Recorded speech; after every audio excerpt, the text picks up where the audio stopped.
Et bonsoir tout le monde, bonsoir, c'est Jouet Sociologue, j'espère que vous allez bien. Bonsoir tout le monde, oui je vous ai cassé les oreilles, excusez-moi.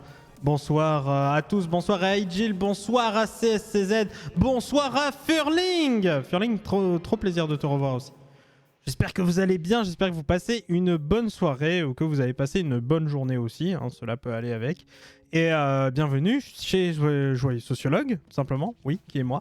Et du coup, ce soir, on va parler immigration, mais on va aussi parler étranger, avec notamment un petit ouvrage, miaou miaou miaou, qui s'appelle Étranger, de Karine Parot aux éditions Anamosa. Si vous ne connaissez pas les éditions Anamosa, oula, j'ai tapé mon clavier, c'est une maison d'édition très professionnelle, très qualitative, dans laquelle vous pouvez retrouver un certain nombre de numéros. Pour en énumérer quelques-uns que nous avons lus sur la chaîne, vous avez Race de Sarah Mazouz, ou encore Mérite de Annabelle Alouche, ainsi que Classe de Étienne Penissa et bien d'autres.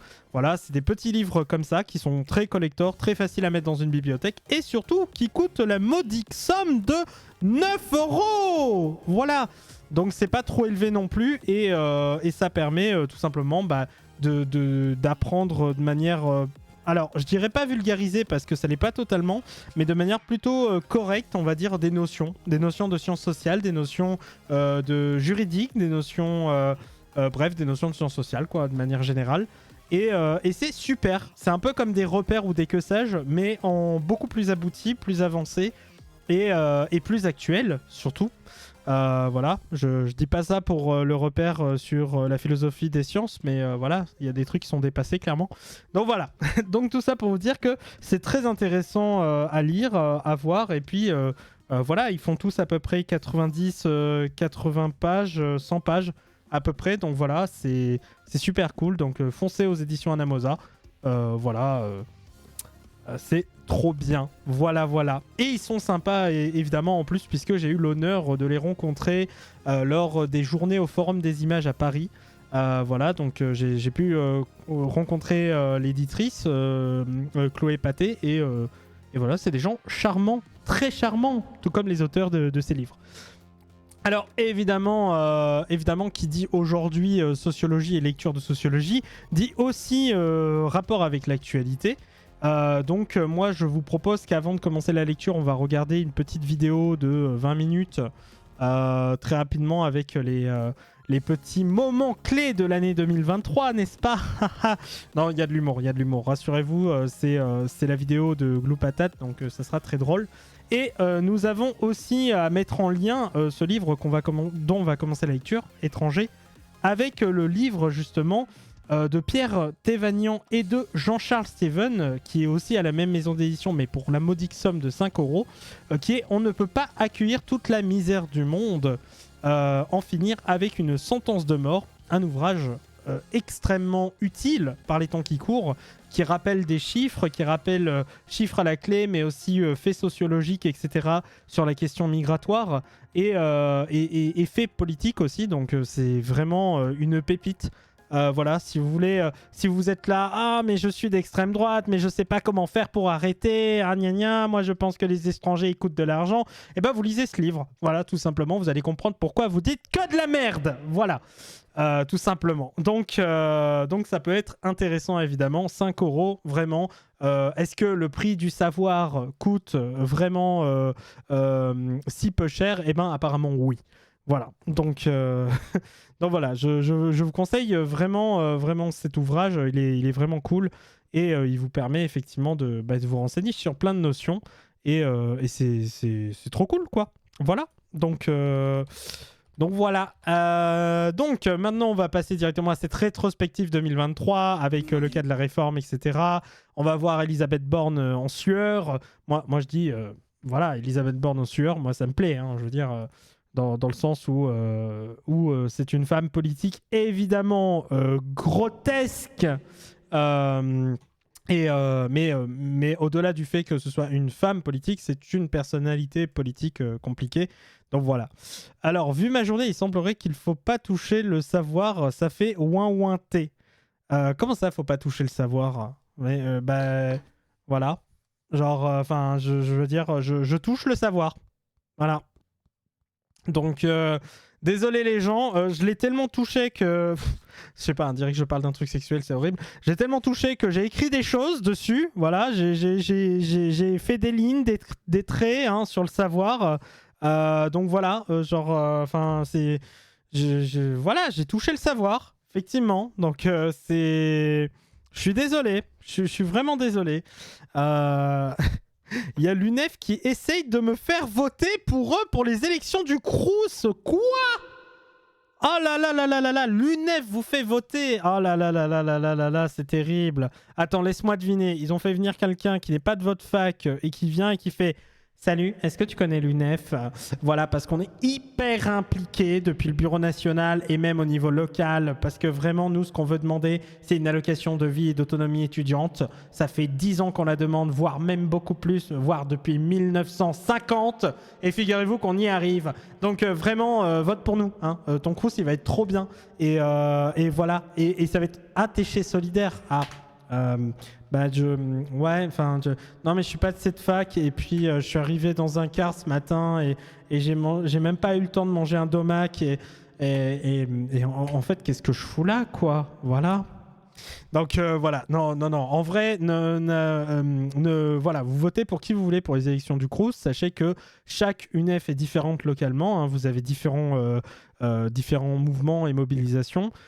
C'est une mobilisation, enfin c'est un groupe comme un autre. Donc sachez juste vous départager entre les choix qui sont le mieux localement pour votre université par rapport aux demandes et aux offres qui peuvent se poser à celle-ci. Sachant qu'il faut bien comprendre une chose, que l'UNEF, comme Solidaire étudiant, etc., s'oppose effectivement à des vrais dangers à l'université.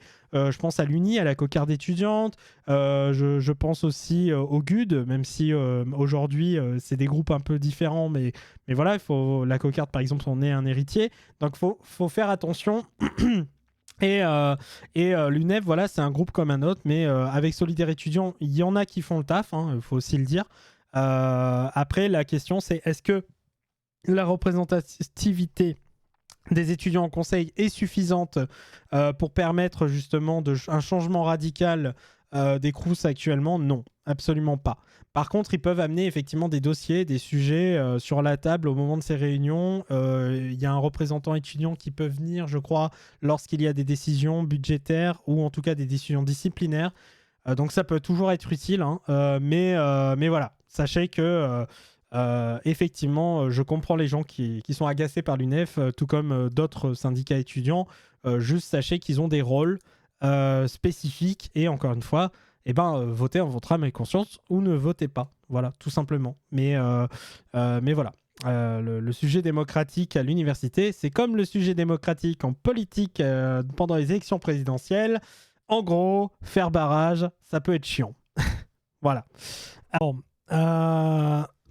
on va lire un texte juste pour terminer sur le conflit israélo-palestinien avec un texte qui a été écrit par Rafa Alarer, qui est un poète de Gaza, qu'il a écrit alors il a écrit un poème en anglais le 1er novembre 2023.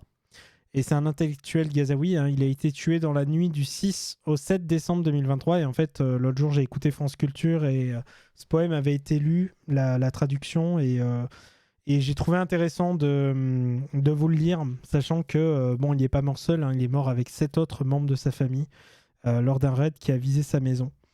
Je me dis que voilà, vu qu'on va commencer à parler d'étrangers et qu'on parlera évidemment des CRA, on parlera évidemment des droits des sols, des droits des gens et de ce que ça signifie, je trouvais important de vous lire ce poème. Donc voilà. Voilà, c'est parti, je commence. Donc merci pour votre écoute.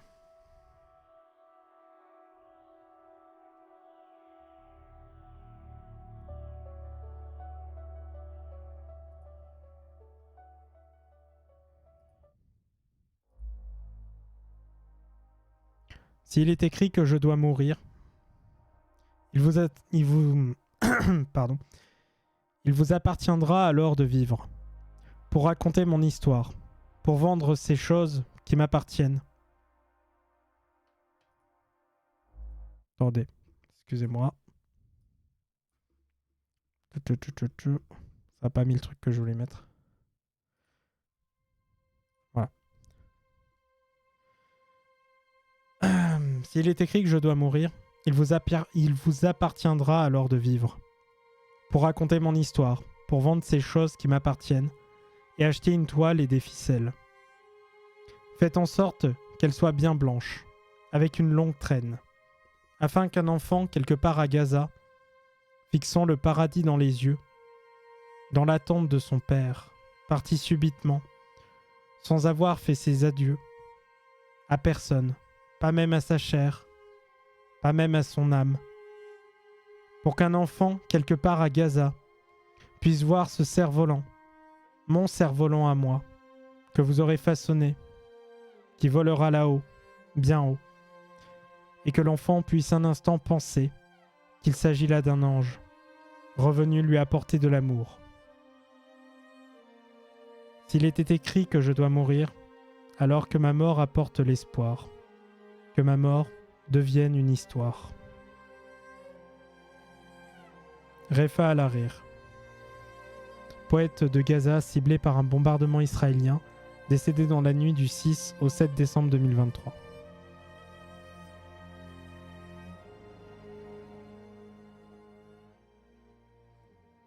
C'est vraiment horrible, hein, je trouve. Voilà le lien pour les personnes qui veulent passer le poème.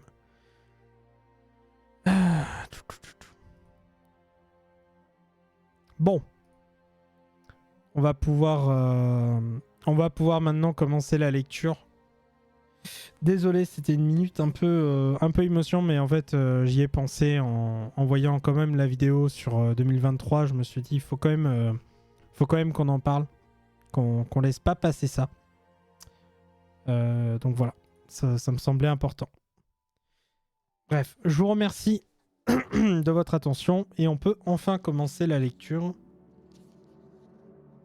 Alors, de Karine Parot. Alors, pour rappel, donc étranger aux éditions Anamosa, Karine Parot est professeure de droit à l'université de Cergy et membre du GISTI, qui est un groupe d'information et de soutien des immigrés. Elle a notamment publié Carte blanche, l'État contre les étrangers, aux éditions La Fabrique en 2019, et co-réalisé le documentaire Sécurité globale, de quel droit ? Qui a été notamment produit par Agiti Film en 2021.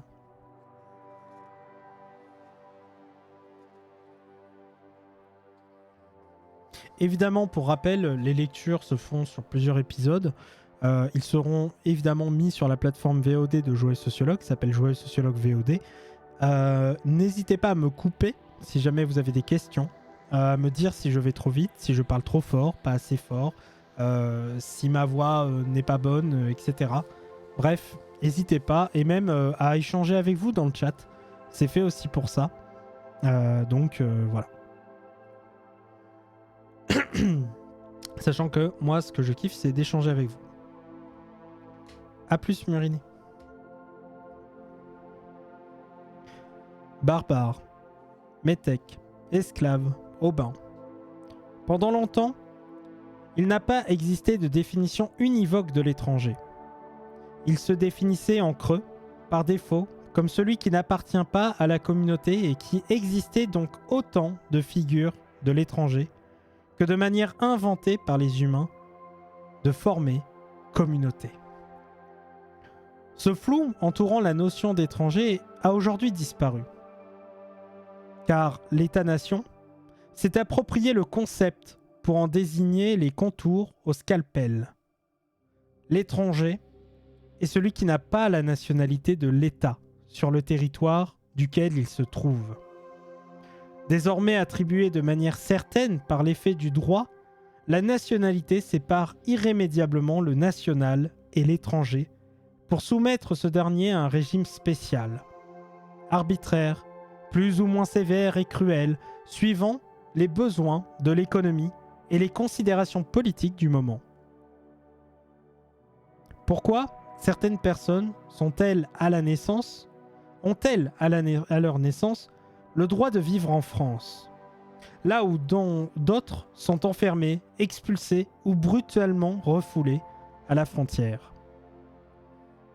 Pourquoi certaines personnes peuvent-elles travailler librement, là où d'autres sont assignées à la clandestinité et à la subordination extrême?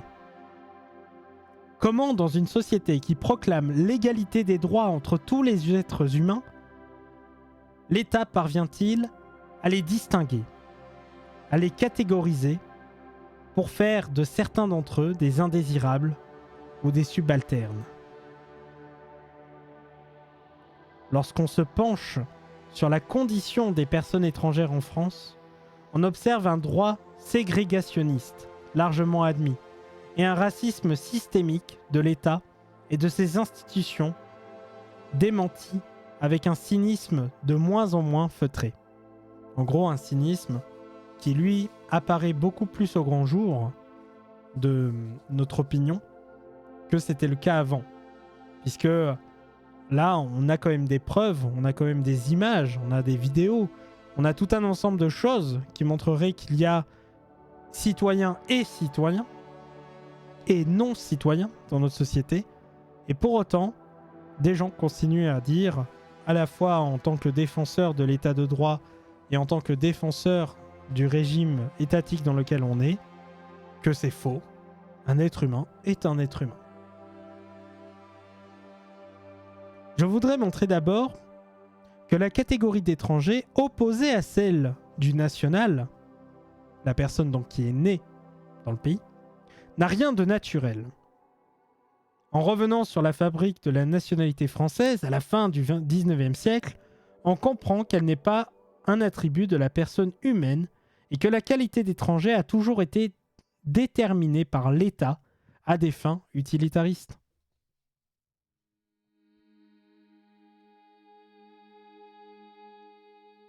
Depuis que l'étranger moderne a ainsi été construit, identifié et étiqueté, l'État français organise son exploitation en cherchant toujours à privilégier l'immigration blanche face à l'immigration exotique, jugée feignante et menaçante.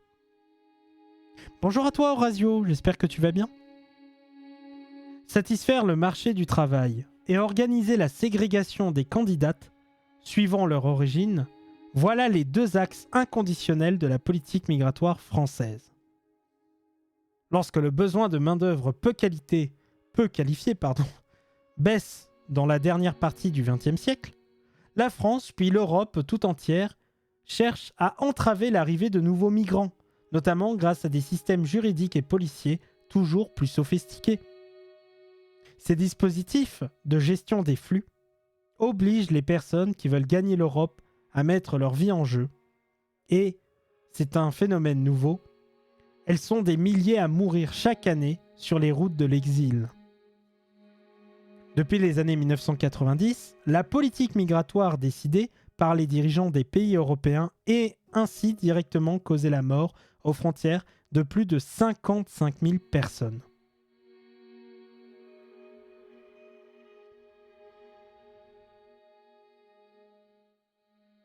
Édouard Drummond, ouais, effectivement. C'est vrai que le mot raciste est assez récent dans l'histoire, mais ouais. Parce que en même temps, dès le 19e et fin 19e, on a commencé à construire au nom de la nature des arbitraires identitaires, en fait. La notion d'identité est une notion très récente dans l'histoire humaine. Enfin, pas très récente, mais ce que je veux dire, c'est... En gros, la définition d'une identité à travers un papier qui dit si vous êtes né à cet endroit ou pas, si vous avez le droit du sol et tout, c'est récent. Si tout cela est possible, s'il existe des milliers d'agents étatiques pour mettre quotidiennement en œuvre ces politiques inégalitaires et féroces, c'est qu'elles sont largement habillées par le droit. Le droit est un outil terriblement efficace. Il confère à cet édifice macabre sa légitimité, tandis que l'enchevêtrement des textes et l'abstraction des catégories juridiques tiennent le réel à distance. En gros, quand on envoie quelqu'un, par exemple, dans un centre de rétention administratif, on ne pense pas au fait que les gens sont enfermés contre leur volonté. On ne pense pas au fait qu'ils sont maltraités par les gardes de ces centres. On ne pense pas au fait que ce sont des centres dans lesquels on enferme des communautés. On ne pense pas qu'il s'agit plutôt que de droits, du sol, de vie, etc. On parle du droit à exister. Et pire encore, à une politique du droit à exister. Parce qu'encore une fois, il y a ceux qui sont les citoyens et il y a ceux qui sont les esclaves, les dominés, les tués, les sous-êtres, les étrangers. Pour combattre ce partage du monde entre les privilégiés et les autres, une brève généalogie des figures de l'étranger est sans doute un accessoire utile. Revenons à la fabrication de la nationalité et à la fabrique de l'étranger.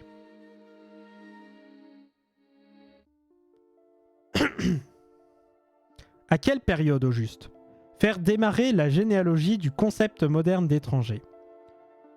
Les formes politiques incarnées par les cités grecques et romaines sont suffisamment singulières pour qu'on choisisse d'écarter l'Antiquité, trop éloignée des conceptions contemporaines pour tirer sérieusement le fil.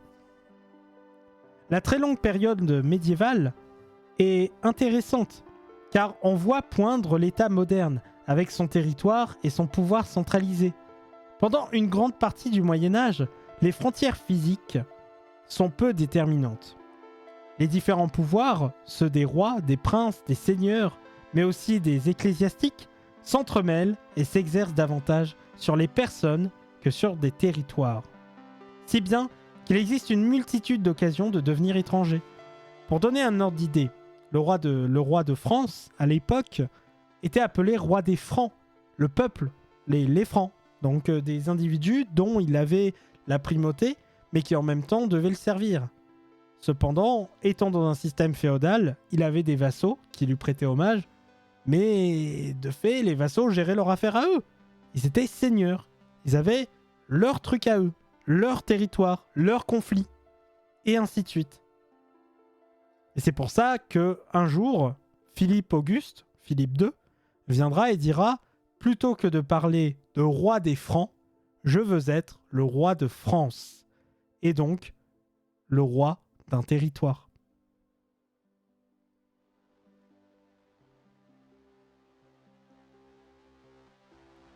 Considérant la place de la religion chrétienne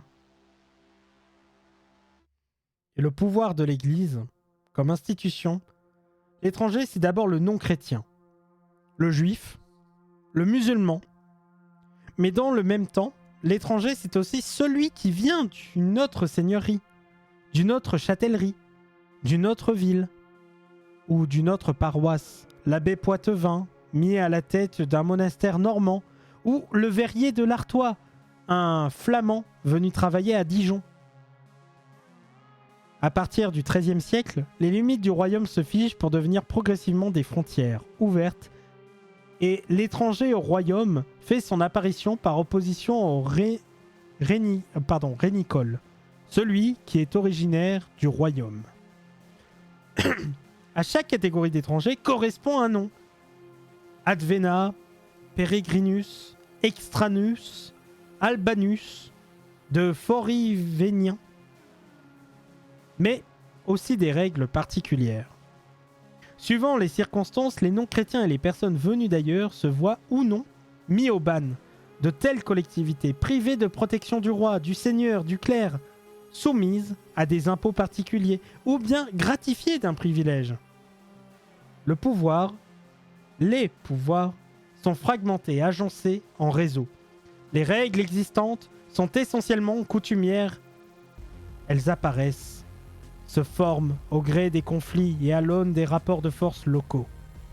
Avec le renforcement toujours du pouvoir royal, l'idée se propage depuis la cour que le royaume de France est un pays, un territoire dont les natifs, les naturels français, forment une communauté. Au XIIIe siècle, selon Bernard Guéné, les Français savent qu'ils vivent dans un royaume qu'on appelle la France. Au fil des siècles suivants, les critères permettant de distinguer les sujets du roi de France des étrangers se précisent lentement, en particulier au gré des conflits portant sur les successions du royaume et des personnes étrangères établies en France. En vertu d'une vieille institution féodale, le droit d'aubaine, les seigneurs et dorénavant le roi peuvent, en certains lieux et à certaines conditions, s'approprier les biens de l'étranger qui meurt en son fief. Ainsi, les étrangers, soucieux de transmettre un héritage à leur progéniture comme les héritiers spoilés, saisissent les tribunaux qui, par petites touches dans le cadre de ces litiges successoraux, définissent à quelles conditions on est. On est français. On est N-A-I'-T. C'est au travers de cette jurisprudence qu'apparaît donc, à la fin de l'Ancien Régime, une première définition générale du français. Toute personne née et résidant sur le territoire du royaume est un sujet naturel du roi de France. Accessoirement, la personne née à l'étranger, mais qui réside en France, peut espérer échapper au droit d'aubaine si elle prouve que ses parents sont français. Cela étant, les mœurs, les langues parlées, le droit issu des coutumes, comme les unités de mesure, varient encore considérablement d'une région à l'autre. Et le sentiment de vivre en France, s'il existe, ne supplante pas les appartenances locales très fortes. En gros, si vous êtes en Aquitaine, qu'est-ce que vous en avez à foutre qu'il y a un putain de roi au-dessus de vous? Enfin, je veux dire, quand même, ça fait des millénaires qu'on est sur le système féodal, va pas falloir nous faire chier. Hein. Bon, quand je dis des millénaires, c'est plutôt des siècles. Mais voilà, vous avez compris l'idée. Autrement dit, dans la vie courante des campagnes, l'étranger continue d'être celui qui vient d'une autre vallée. Naturellement, la période révolutionnaire transforme radicalement la communauté politique et la figure du français. D'une part, le droit d'aubaine qui visait les étrangers est aboli, à la fois comme symbole de l'arbitraire royal et dans l'idée que tous les hommes ont les mêmes droits civils. Ah bah ça a l'air positif, dis donc. Mais surtout, les Français cessent d'être des sujets du roi. Ils deviennent des citoyens.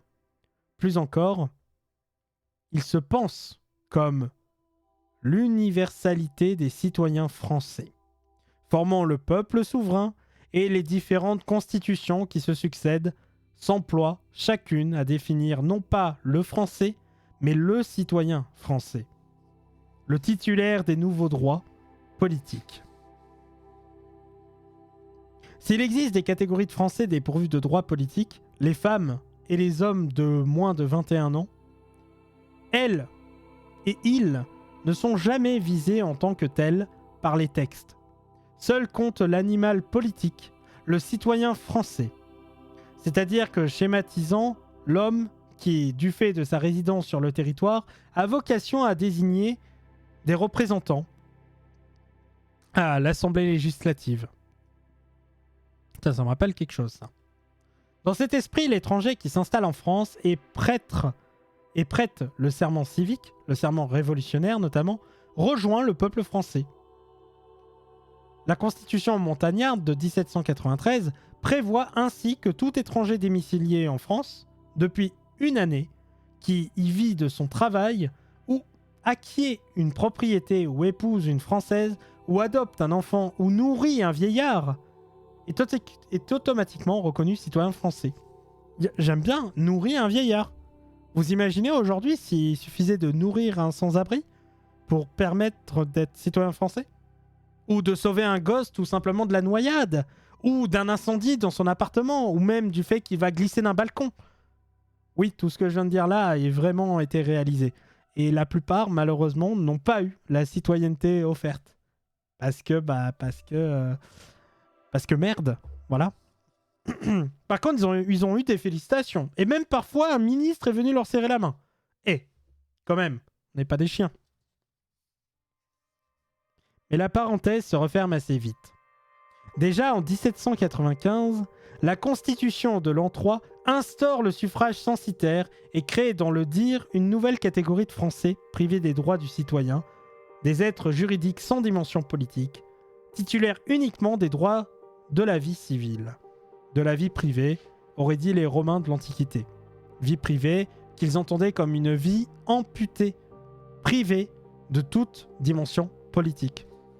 En gros, bah, t'as pas vraiment le droit de, par exemple, de décider qui va à l'Assemblée législative. T'as même pas le droit de décider qui est français ni quoi. Mais c'est le code civil des Français de... C'est le code civil des Français, le code Napoléon, adopté en 1804, qui vide clairement la catégorie de Français de toute dimension politique émancipatrice et pose ainsi les prémices de la nationalité telle qu'on la connaît. Ah, Napoléon, le grand soldat, l'admirable enfant justement d'Ajaccio. Ah, qu'est-ce qu'on aime ce type qui a rétabli l'esclavage et fait en sorte de distinguer... oui non, de supprimer pardon, le droit des femmes et le droit du divorce. Il a sympa Napoléon. Ouais, pas du tout.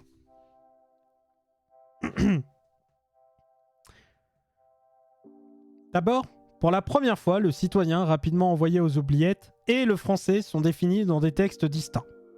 Ensuite, par la filiation paternelle que l'on acquiert de la qualité de français, et français l'enfant né d'un père français. Même pas d'une mère, hein. C'est genre c'est le père qui va déterminer ça quoi. Bonjour Neyrox, hésite pas, pose ta question. Le droit du sang, comme on l'appelle, est consacré et vient supplanter le critère de la résidence, le droit du sol. Et il est utilisé sous l'Ancien Régime et choisi par les révolutionnaires. Non, je suis pansexuel, Neyrox. En gros, pour traduire, en gros, ce qui m'intéresse, ce n'est pas l'appareil biologique de ma partenaire. Tout simplement. C'est un peu comme bi, quelque part, si tu veux, si c'est une définition que tu connais.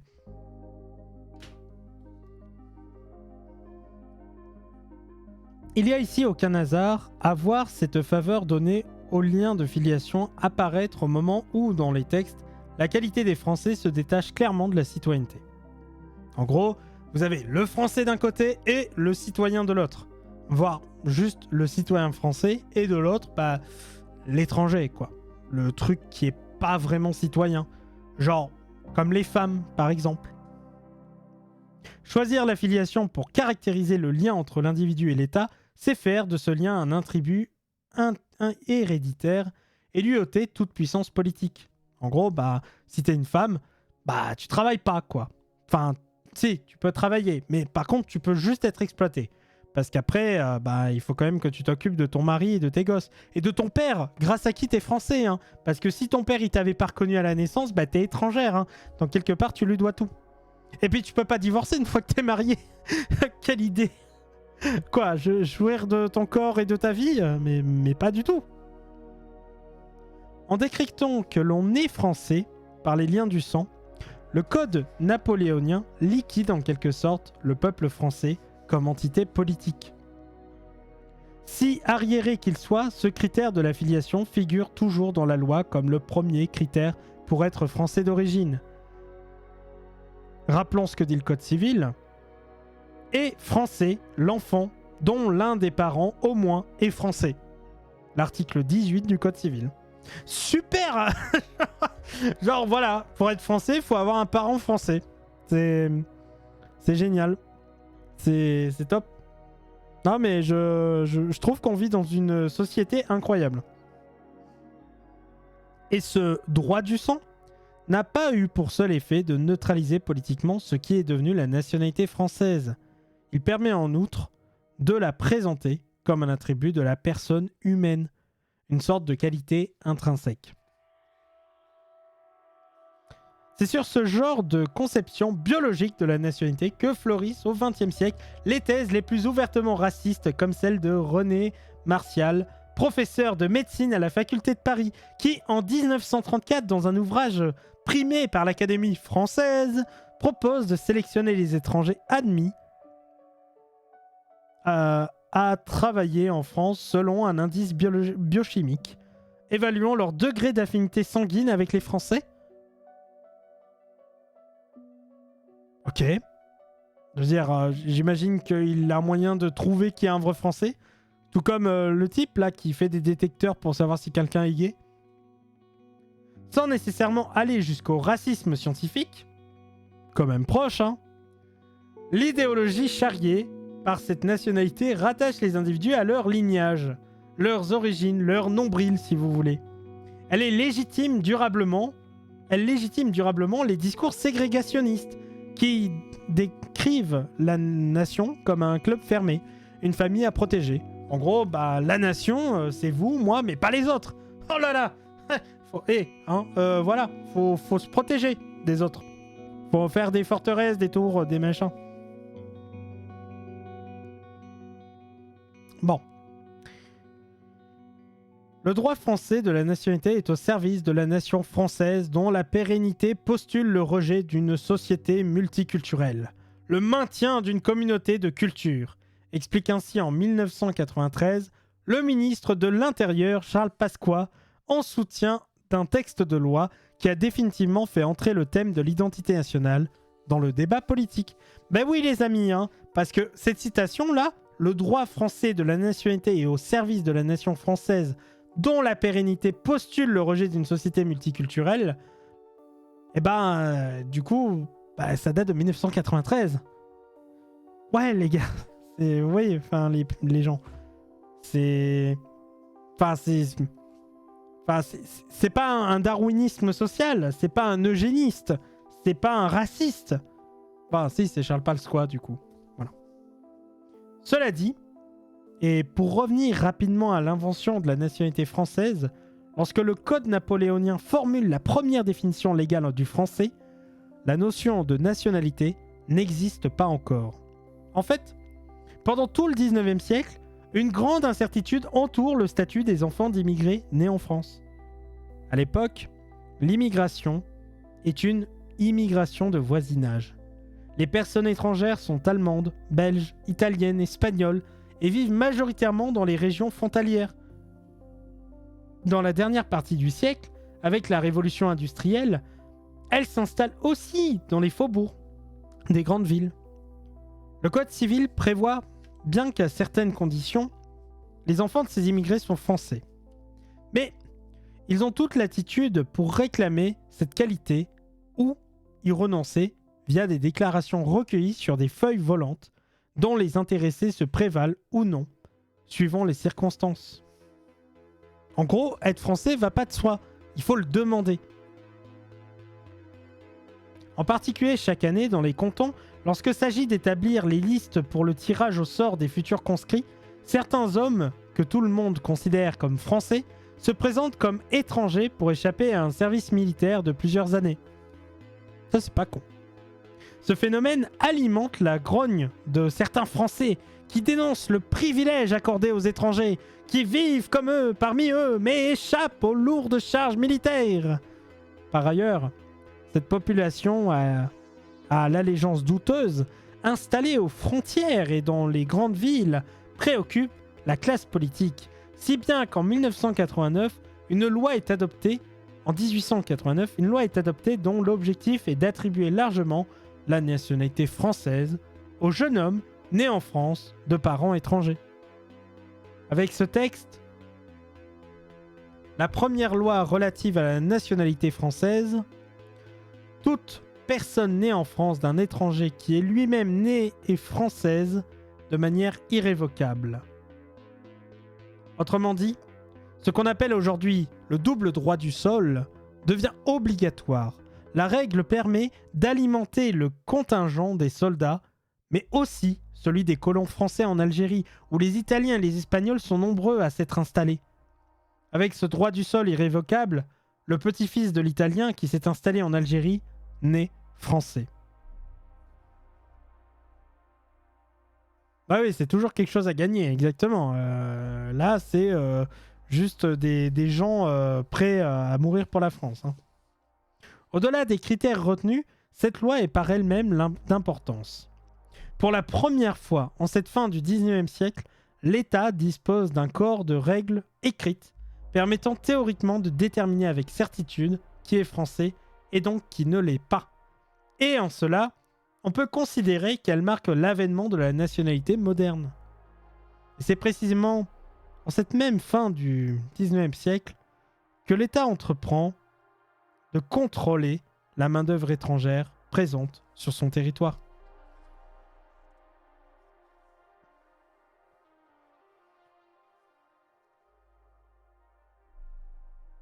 Ça va, vous survivez? Vous me dites si je vais trop vite.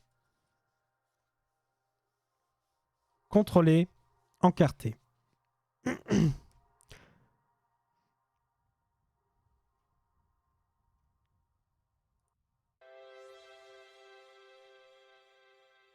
Vers 1880, la Grande Dépression se fait sentir. Le chômage augmente dans plusieurs secteurs de l'industrie et dans certains ateliers chantiers aux manufactures, souvent là où les conditions de travail sont les plus rudes, des tensions, voire des heurts, naissent entre ouvriers français et étrangers, tandis qu'ailleurs, ils s'unissent contre les patrons.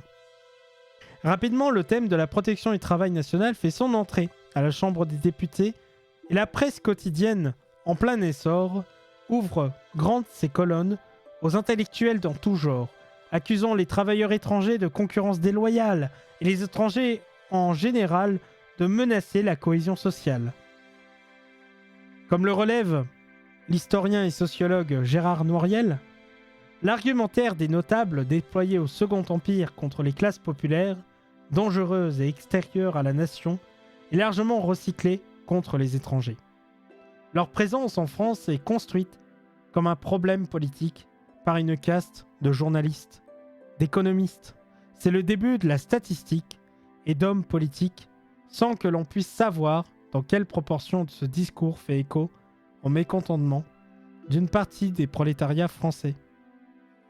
Des prolétaires français. Pendant un temps, une des solutions qui revient en boucle à la Chambre est la création d'une taxe de séjour visant les travailleurs étrangers. Lorsqu'elle est définitivement abandonnée, le ministère des Affaires étrangères et les libéraux majoritaires y sont opposés. L'objectif devient à minima d'identifier, de localiser et de contrôler cette main-d'œuvre étrangère. Laurent Dornel explique qu'à l'obsession de la taxe se substitue celle de l'identification des étrangers, qui aboutit en 1893 au vote de la première loi relative au séjour des étrangers en France et à la protection du travail national. C'est assez intéressant parce que là, ce qu'on voit, c'est que plutôt que de pénaliser par exemple les patrons, s'ils payent mal les étrangers, on doit les payer au même niveau que les ouvriers français. Eh ben non, on va taper sur les étrangers. On va les lister, on va finalement, d'une certaine manière, leur autoriser ou non de travailler, etc. etc. C'est débile. C'est comme si, au lieu, par exemple, de s'attaquer pendant une période, je sais pas moi, d'inflation au salaire du CAC 40 et des dividendes, on demandait aux Français de payer d'autant plus de taxes sur des produits alimentaires et on augmentait les prix en faisant des immenses marges. Qui serait assez stupide pour faire ça? Qui? Ah merde, Bruno Le Maire.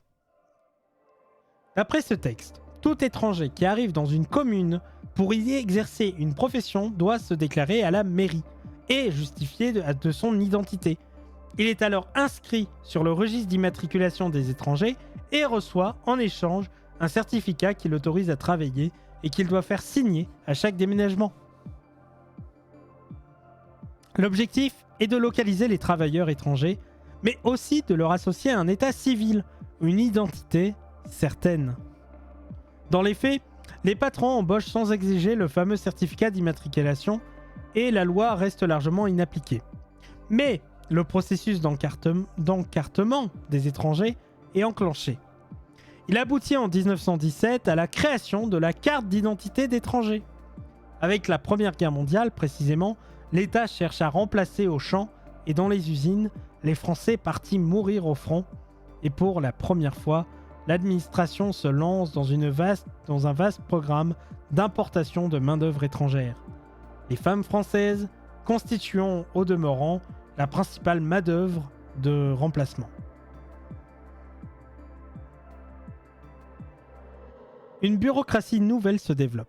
Pour gérer les recrutements, les transports et l'affectation de travailleurs portugais et d'espagnols, mais aussi des travailleurs coloniaux et chinois, lesquels seront progressivement soumis à un régime de travail forcé supervisé par l'armée. La carte d'identité et la circulation pour travailleurs coloniaux et étrangers est créée. Elle est verte ou marron, suivant que l'intéressé est affecté à l'industrie ou à l'agriculture, l'objectif étant d'assigner un travailleur à un emploi. À la direction de la Sûreté générale du ministère de l'Intérieur, un service centralise toutes les indications d'identité portées sur les cartes pour assurer un contrôle permanent des étrangers en France. Les données recueillies concernent à la fois la main-d'œuvre blanche et la main-d'œuvre exotique. C'est vraiment des guillemets, hein, c'est vraiment comme ça qu'on les appelle. Hein. C'est le premier fichier central des étrangers en France. Et déjà, il y a une distinction de couleur. Il y a une putain de distinction de couleur. Genre, c'est pas la même d'accueillir des réfugiés ukrainiens que des réfugiés noirs, arabes, maghrébins, tout ce que vous voulez. C'est incroyable. C'est comme si depuis le début du XXe siècle, on n'avait pas bougé au début du XXIe. C'est... Waouh, c'est rafraîchissant. Hein. Waouh.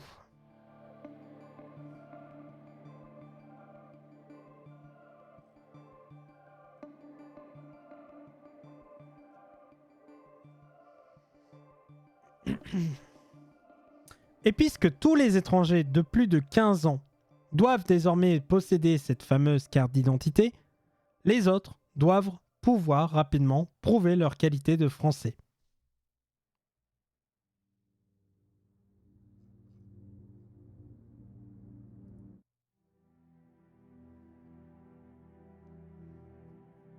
Si bien qu'inexorablement en 1921, la carte nationale d'identité est créée.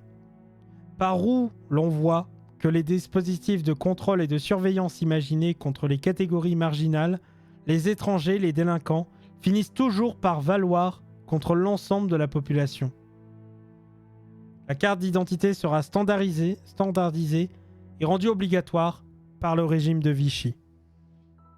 En gros, c'est très simple.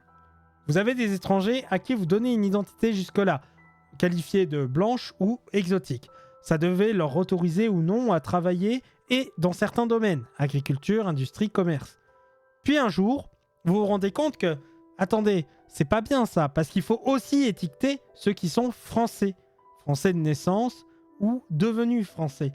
Et dans ce cas, vous faites une carte d'identité nationale et vous la mettez pour tout le monde, notamment sous le régime de Vichy. Pourquoi sous le régime de Vichy ? Parce que ça permet tout simplement de contrôler les gens. Ça permet de contrôler leur identité, la localisation où ils habitent, où ils vivent, et surtout, de prouver là où ils travaillent. Car pour avoir un travail, il faut une carte d'identité. Ça vous a jamais semblé bizarre pour un job à la con quelconque quand vous demande votre carte d'identité ? Comme si vous deviez prouver votre existence, prouver votre appartenance au grand pays qu'est la France, prouver l'appartenance à un régime fort, colonial, dictateur. Non, je déconne pour atteindre un parti. Quoique, enfin bref, tout ça pour dire que c'est à ce moment-là que ça s'est joué. Et c'est pas des moindres. Parce que les contrôles d'identité sous Vichy, il y en avait. Et je vous dis pas qu'ils servaient tous exactement à juste justifier le fait que vous ayez un emploi. Hein. Ainsi, la nationalité française, telle qu'on nous la vend, cette qualité intangible faisant partie de notre identité est née il y a juste un siècle. Jusqu'à la fin du 19e siècle, dans les zones où vivent les immigrés, le droit en vigueur ne permet pas de distinguer clairement les Français des étrangers. Et dans les campagnes, l'étranger vise encore longtemps celle ou celui qu'on ne connaît pas et qui vient d'un village lointain. C'est pour ça d'ailleurs que la distinction entre immigrés et étrangers, elle va pas de soi. Il y a des gens qui se gourrent totalement dans les deux. Et même des gens qui votent RN, à tout hasard, ne sont pas capables d'expliquer la différence entre étrangers et immigrés. Parce que l'étranger, pendant la majeure partie de la période d'existence de notre royaume, c'était juste le gars qu'on connaissait pas lambda, en fait. Et pas la personne qui n'avait pas sa carte d'identité et son droit du sol. Oh oh oh.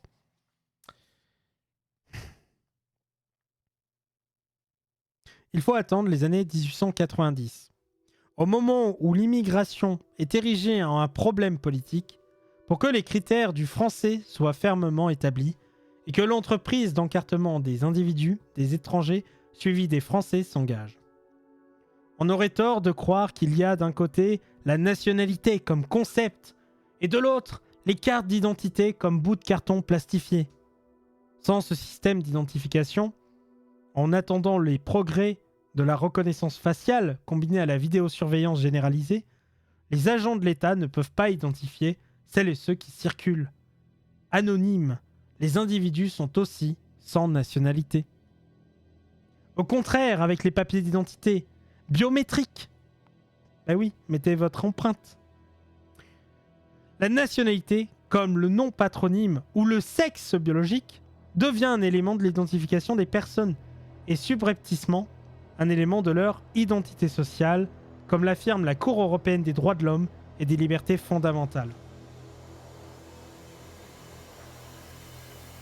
Et c'est là où je vais être vénère, parce que sincèrement, mettre par exemple le sexe ou la race, ou l'ethnie si vous voulez, genre est-ce qu'il est français, pas français, etc., ça permet ni plus ni moins qu'une chose, de vous stigmatiser, de vous ségréguer, et justement de considérer que vous n'avez pas les mêmes droits des uns et des autres. Oui, parce que ton putain de médecin, quand tu vas dire que tu veux pas de gosse et que tu veux être stérilisé, il va forcément regarder ta carte d'identité pour savoir si tu as droit à la même chose et à la même éprouvette que l'autre. Parce que c'est bien connu. Les femmes, si c'est pas la même chose biologique, non, c'est pas biologique, c'est social. C'est sociologique pour le coup. Parce que vous considérez que l'un, finalement, il a la liberté de faire sa vasectomie en réfléchissant en 3 mois, et l'autre, elle pourrait toujours vouloir un enfant un jour. Non mais merde quoi, on en est là. Et ça, ça participe avec une carte d'identité à justement justifier cette séparation dans les droits, justifier cette séparation dans le social. Pardon, je m'emballe peut-être un peu trop.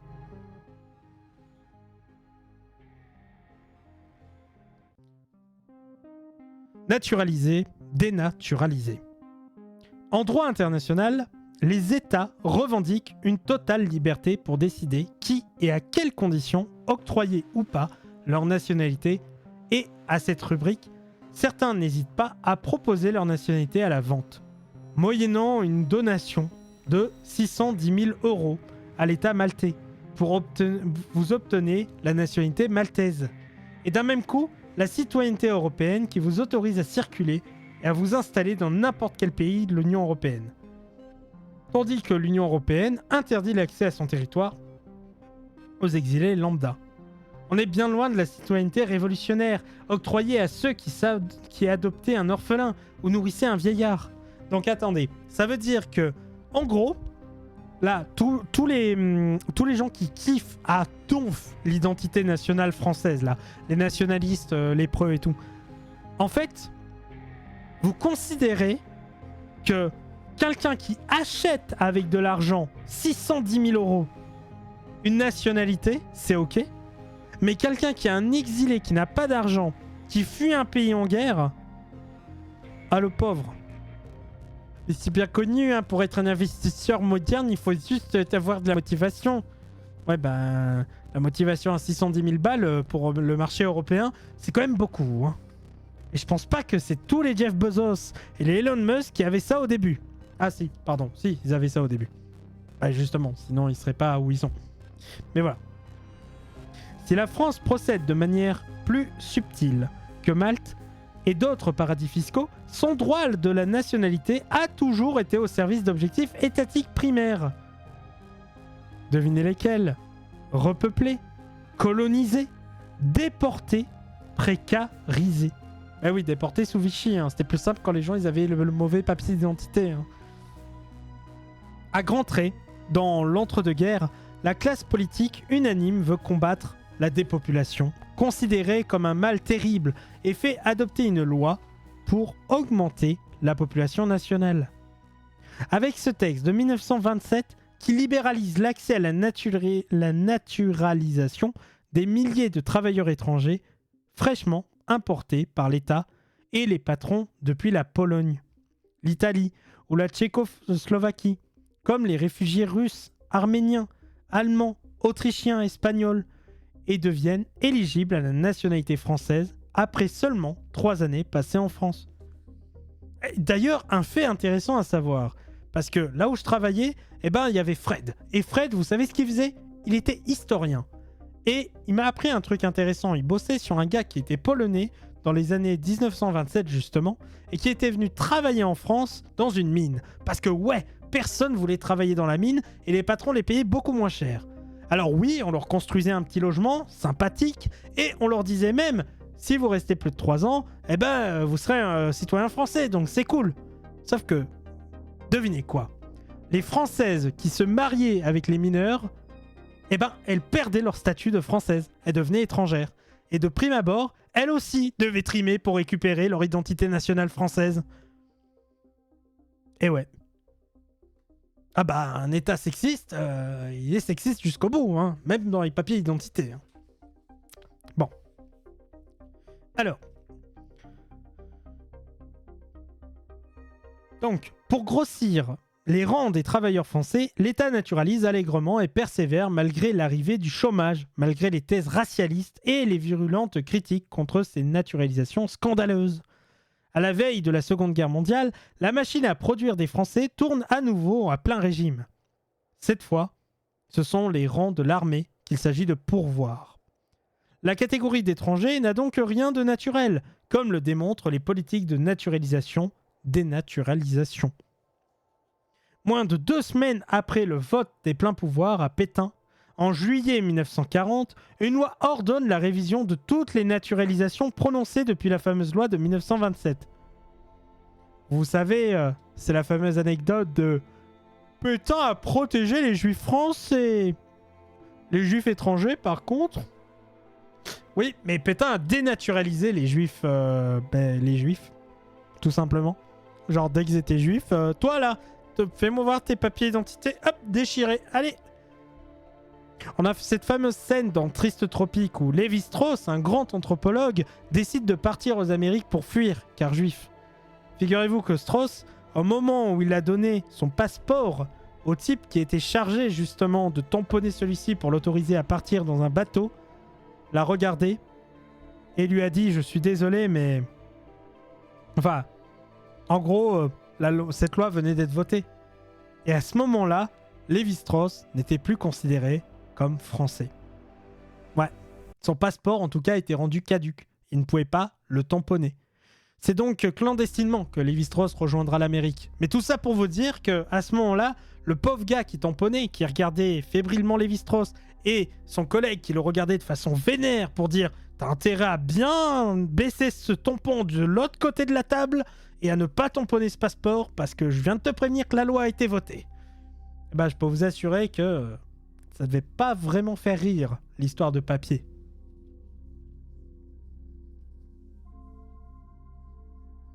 Il s'agit officiellement d'éliminer la collectivité française des éléments nuisibles qui avaient pu s'y introduire. Entre 1940 et 1944, ce sont ainsi plus de 15 000 personnes qui sont dénaturalisées par une commission spécialement créée à cet effet, présidée par un conseiller d'État et composée de magistrats parmi les plus hauts gradés. Ces magistrats, qui travaillent sans pression particulière, ciblent d'abord les naturalisés les plus récents, ceux du Front populaire, considérés comme les moins français, puis les juifs, au nom, je cite, de l'intérêt général. Les dénaturalisés sont sommés de rendre leurs papiers d'identité de français. Étrangers, ils se retrouvent livrés à l'arbitraire administratif et à ses règles tatillonnes qui subordonnent le droit de séjour à l'exercice d'un emploi et réciproquement. Sauf que c'est marrant, parce que quand vous prenez les papiers d'identité d'un juif que vous voulez plus tard déporter, bien sûr, et ben vous lui dites, ah ben pour rester sur le sol français, il faut bien entendu travailler. Vous avez trouvé du travail? Eh ben à l'époque, non, parce que figurez-vous que l'antisémitisme bat son plein. Donc du coup, vous lui disiez, ah ben désolé, on peut pas te garder, frère, mais t'inquiète pas, il y a un petit train qui va t'amener quelque part. Bon, devinez bien sûr que ça a orchestré la mort de milliers et de milliers de personnes. Et aujourd'hui, on n'a pas fini d'en faire le compte parce que c'est pas des milliers, c'est des millions dans toute l'Europe. C'est ceux qui travaillaient, dont la fonction publique, réservée aux Français, perdent leur emploi, tandis que d'autres sont assignés à résidence dans les lieux où ils peuvent exercer une activité professionnelle.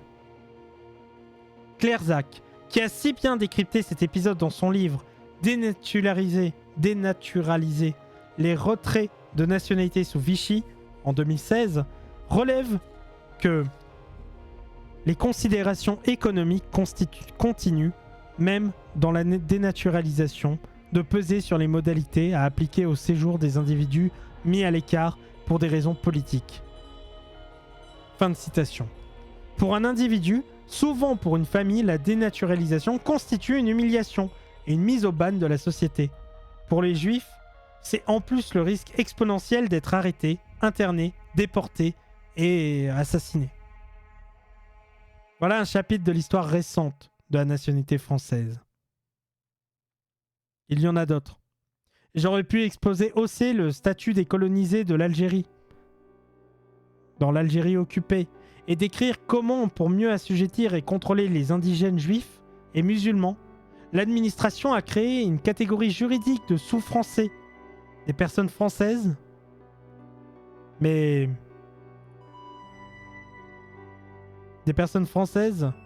privées de droits politiques, interdites de se réunir ou de quitter leur commune sans autorisation, soumises à un droit pénal exorbitant, à des impôts spécifiques, avec des enfants pas ou peu scolarisés dans des écoles indigènes.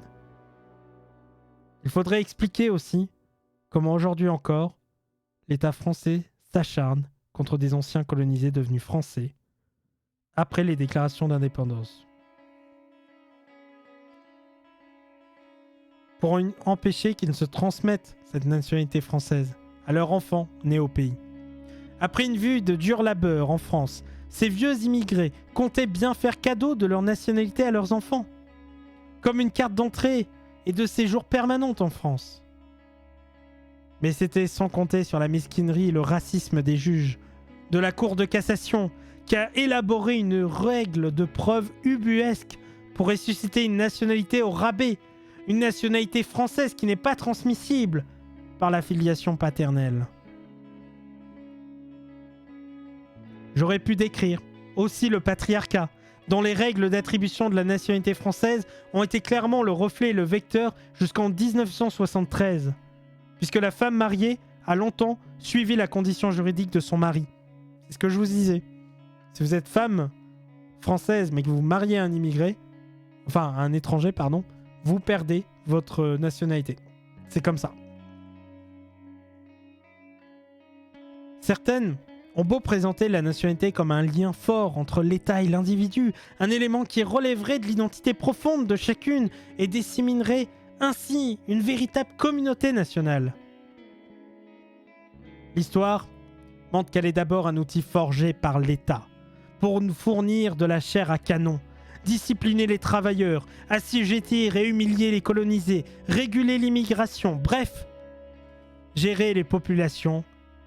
Et la période contemporaine ne vise justement pas à démentir l'analyse.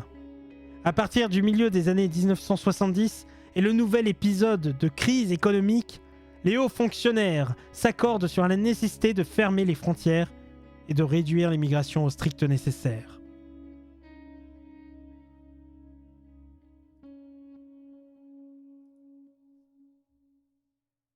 Le chômage est de retour. Et les travailleurs immigrés que l'administration régularisait jusqu'alors de manière systématique apparaissent désormais surnuméraires.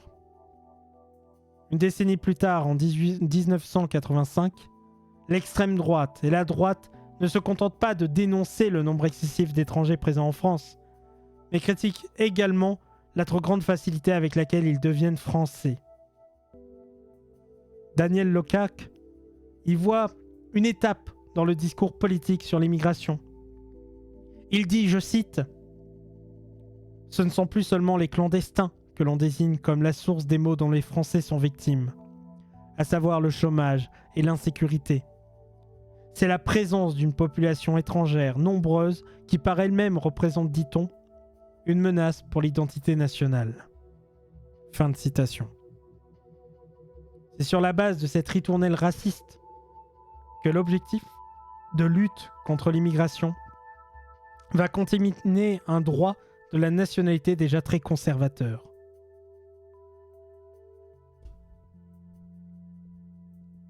Les voies d'accès à la nationalité française sont touchées.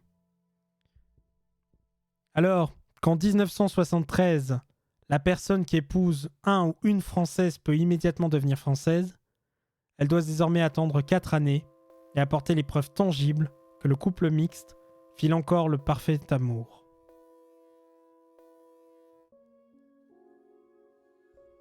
S'il soupçonne une fraude, les ministères publics peuvent à tout moment chercher à faire tomber la nationalité française acquise par mariage. C'est ce que l'étranger, et surtout l'étranger pauvre, est toujours soupçonné par les textes et les agents de l'administration d'être un fraudeur.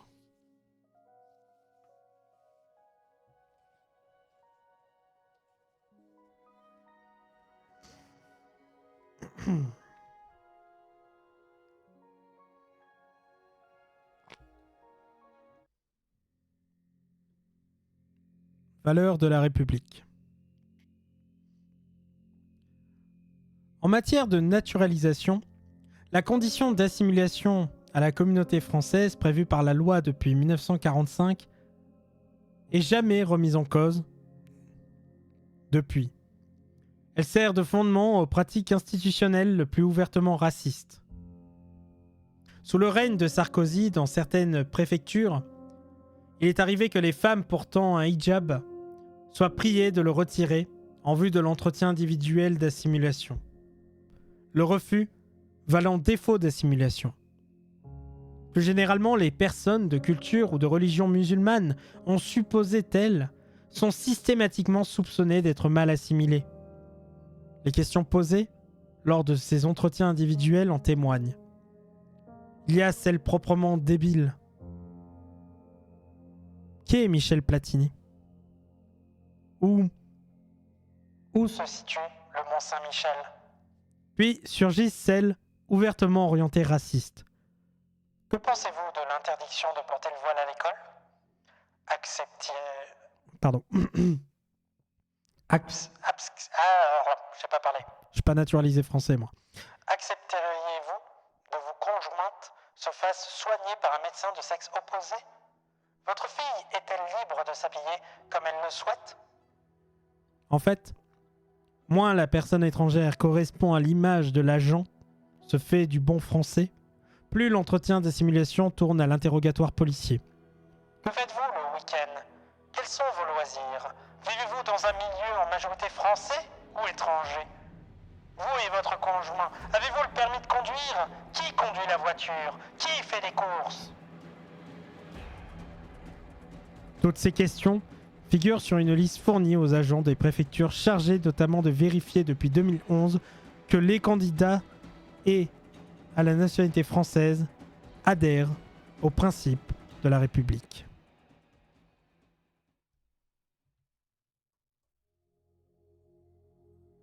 Que l'État exige des personnes qui souhaitent vivre en France qu'elles respectent les lois de la République n'est pas choquant en soi. Mais progressivement, depuis les débuts des années 2000, les étrangers se voient sommés d'adhérer aux valeurs républicaines. Mais quelles sont ces valeurs ? S'il s'agit de fraternité ou du principe d'égalité, ils sont quotidiennement foulés aux pieds par l'État et ses agents.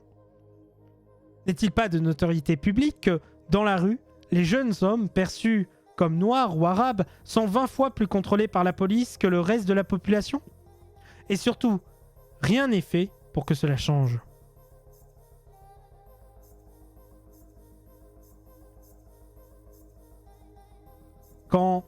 Quant à l'égalité homme-femme, qui sert d'insupportable motivation à des retraits ou des refus de nationalité française, Madame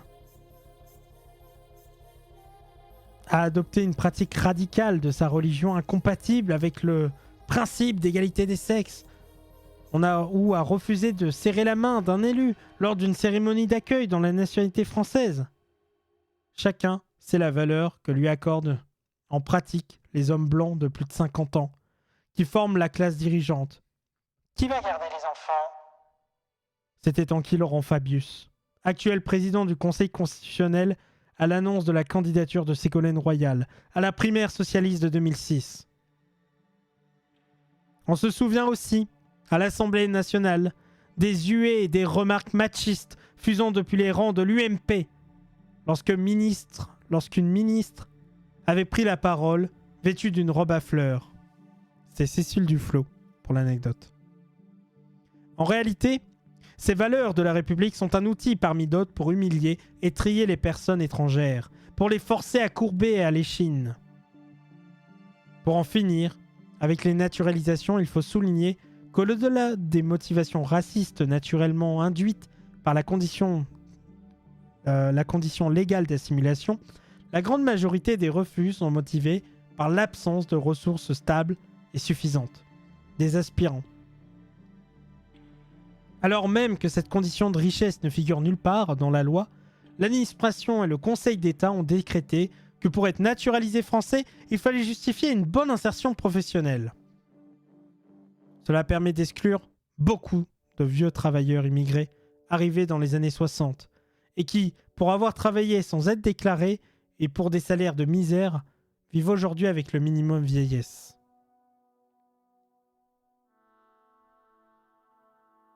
Cela exclut aussi les personnes inaptes au travail qui vivent avec l'allocation adulte handicapé. Celles et ceux qui enchaînent les CDD, les contractuels de la fonction publique qui n'ont pas accès au statut de fonctionnaire précisément, car elles et ils ne sont pas français. Bref, le bon français est blanc et de culture catholique.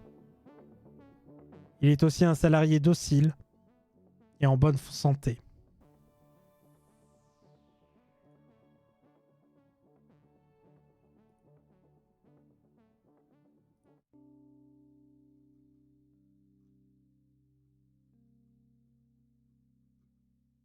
Désolé, je fais une petite pause.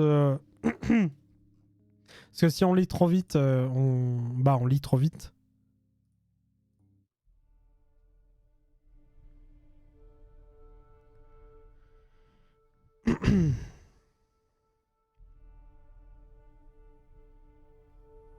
Il faut se plonger dans la lecture des décisions préfectorales de refus, notamment pour comprendre le dispositif, l'humiliation à l'œuvre.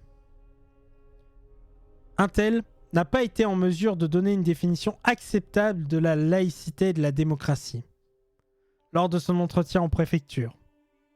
Une autre ne travaille que 30 heures par semaine, ce qui ne lui donne pas une autonomie matérielle suffisante. Un autre encore n'a pas su expliquer pour quelles raisons elle souhaitait devenir française. Pourtant, c'est très simple. Si certaines personnes qui vivent en France souhaitent devenir françaises, c'est pour se soustraire définitivement aux exigences d'une administration brutale et structurellement raciste, pour suivre sans redouter d'être un jour chassés pour avoir perdu leur travail ou un conjoint français. Comment admettre que certaines reçoivent automatiquement un héritage, cette nationalité française de leurs parents, tandis qu'elle reste inaccessible à d'autres qui vivent ici depuis des décennies, au motif ils sont trop pauvres ou trop musulmans. Depuis les années 1980 et le choix des dirigeants européens de juguler au plus près l'immigration, la nationalité est devenue un instrument clé du bouclage des frontières. Seuls les nationaux de certains États riches sont dispensés de visa ou autorisés à gagner l'Europe. Les autres sont triés sur le volet depuis leur pays d'origine et majoritairement contraints de risquer leur vie et celle de leurs enfants sur des embarcations de fortune.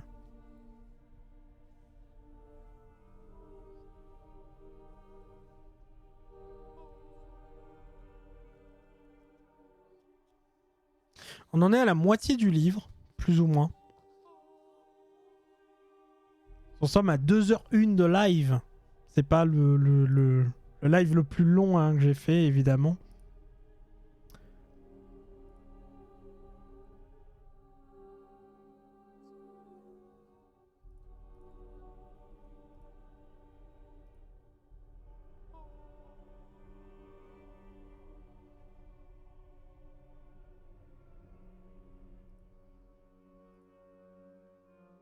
Ouais.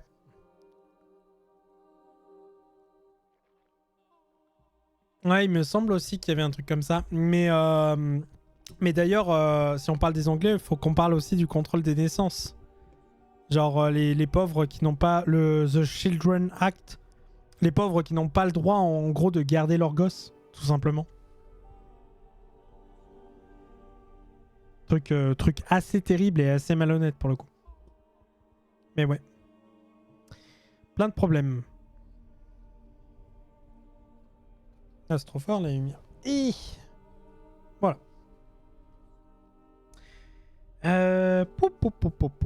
Est-ce que on remûrit? Je regarde si ce chapitre est long ou pas. Ou est-ce que je m'arrête aujourd'hui? On a 18 pages à lire.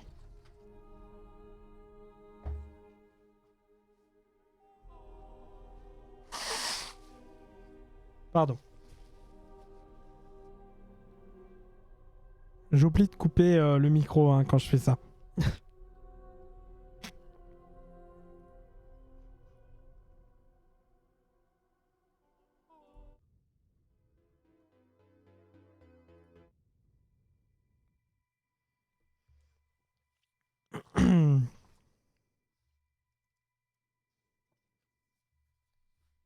Ça va? Tout le monde? Vous êtes endormis? Je peux rester jusqu'à 21h30 normalement. Ben, en vrai, je pense qu'en 30 minutes, c'est ficelé, les 18 pages. Pour arriver pile au milieu du livre, peut être pas mal. Ouais, c'est pile le milieu du livre.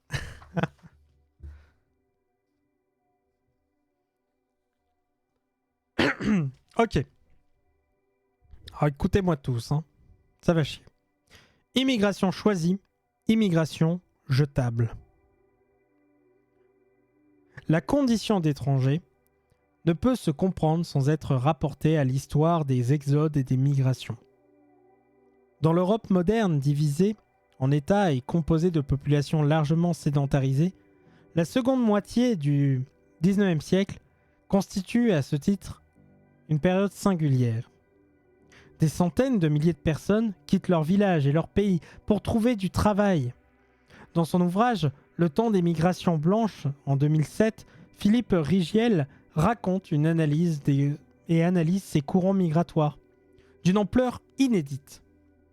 Le plus important d'entre eux relie le nord-ouest de l'Europe au continent américain entre 1850 et 1914. Près de 40 millions d'Européens émigrent en Amérique du Nord à la recherche d'une vie meilleure.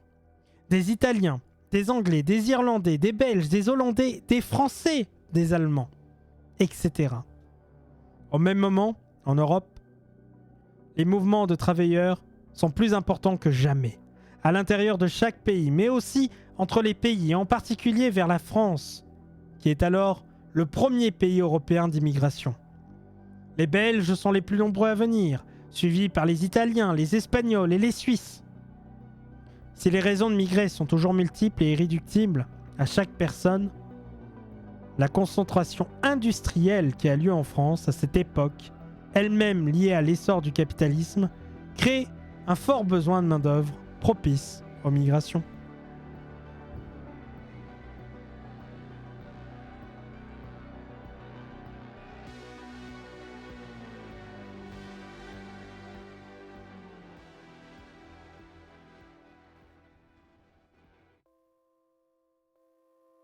Si les raisons de migrer sont toujours multiples et irréductibles à chaque personne, la concentration industrielle qui a lieu en France à cette époque, elle-même liée à l'essor du capitalisme, crée un fort besoin de main-d'œuvre propice aux migrations. L'essor des moyens de transport et de transformation des manufactures en usines bouleverse les modes et les lieux de production. Concrètement, l'écart se creuse entre les zones rurales, dont l'activité devient presque exclusivement agricole, et des poches d'activité industrielle mal réparties sur les territoires qui, pour se développer et rentabiliser les investissements, ont un grand besoin de main-d'œuvre que les campagnes alentours ne suffisent pas à combler. Le recours à des travailleurs venus d'ailleurs est alors nécessaire tant pour pourvoir aux besoins des usines que pour remplacer au champ les hommes partis travailler à l'usine. Cette pénurie de main-d'œuvre, enracinée dans le triomphe du libéralisme, attise ainsi l'émigration vers la France. Et on comprend mieux que les premiers textes, 1989 et 1993, destinés à contrôler l'embauche des étrangers pour protéger le travail national, aient été si peu et mal appliqués. Bien sûr, à mesure que la figure du travailleur étranger se précise, à mesure que la figure du travailleur étranger se précise dans la loi, les journaux et les esprits, ceux qui sont alors belges, italiens, espagnols, héritent d'une part de la méfiance et de l'hospitalité jusqu'alors réservée aux nomades et aux pauvres en général. Suspect, ces travailleurs qui viennent chercher à prendre nos emplois. Mais aussi, longtemps que le marché du travail français absorbe ces travailleurs et travailleuses, affectés aux tâches les plus pénibles, et donc les plus dangereuses, ils circulent et travaillent sans entrave particulière.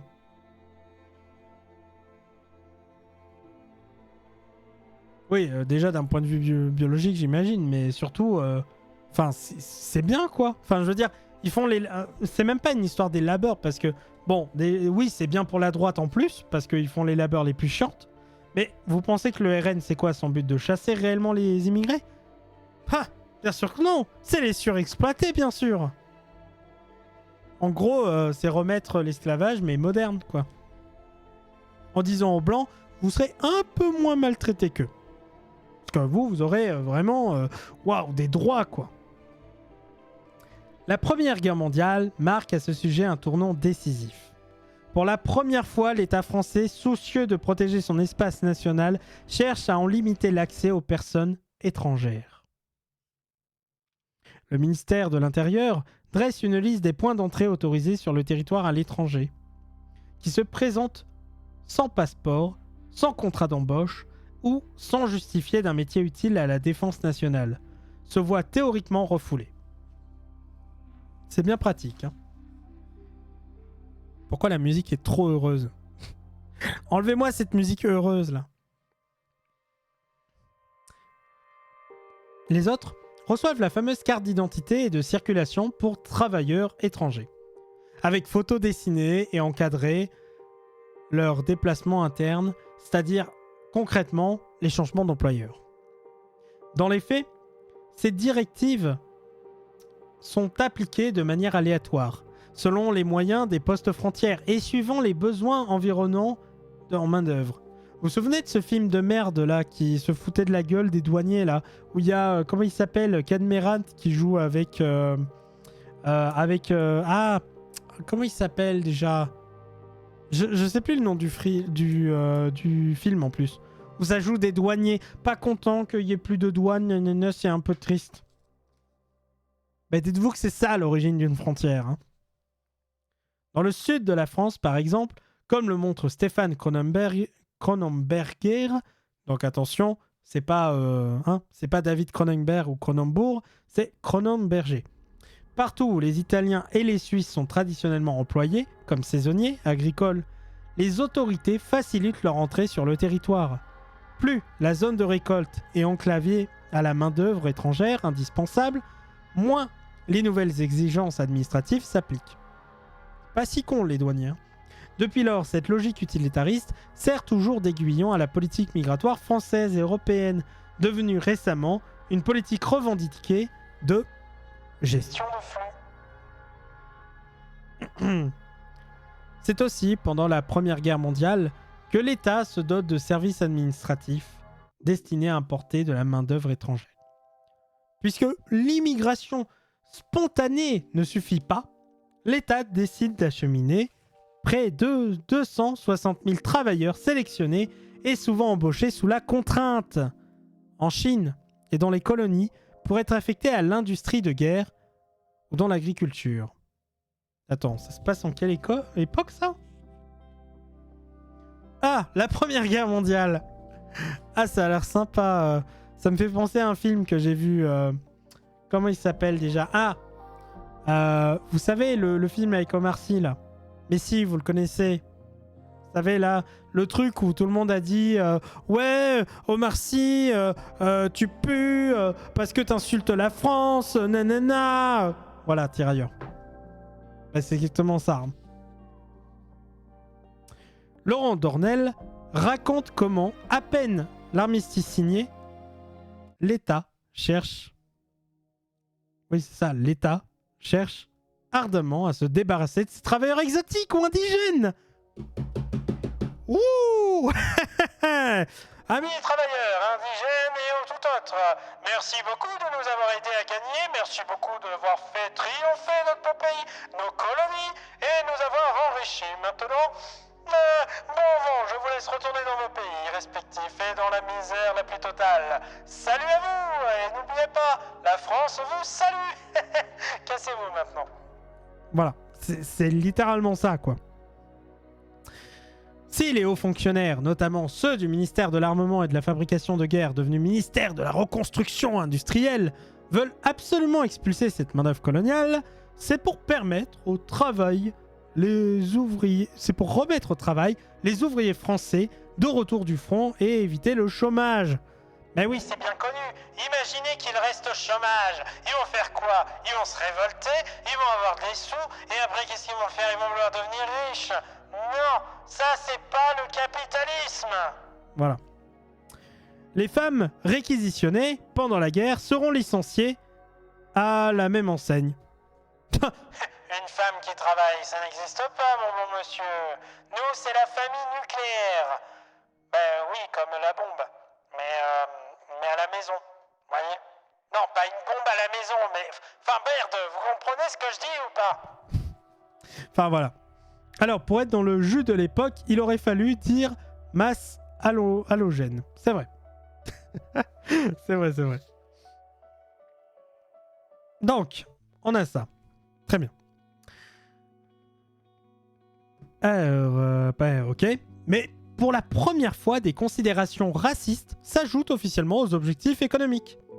Avant même la fin de la guerre, les sphères dirigeantes semblent convaincues qu'il faudra à court terme recourir à des travailleurs étrangers pour relancer l'économie, et les experts plaident en faveur d'une main-d'œuvre étrangère blanche, qui d'abord est de meilleure qualité et qui ensuite est beaucoup plus assimilable que les coloniaux introduits dans la métropole et les hommes de couleur. Non, mais faire venir des gens d'Algérie, d'accord, mais... Bon, l'Algérie, c'est la France, mais c'est pas tout à fait voilà. C'est pas tout à fait Enfin, vous m'avez compris, quoi. Enfin, c'est des Français, mais Algériens, quand même. Enfin, on va pas embaucher des Algériens.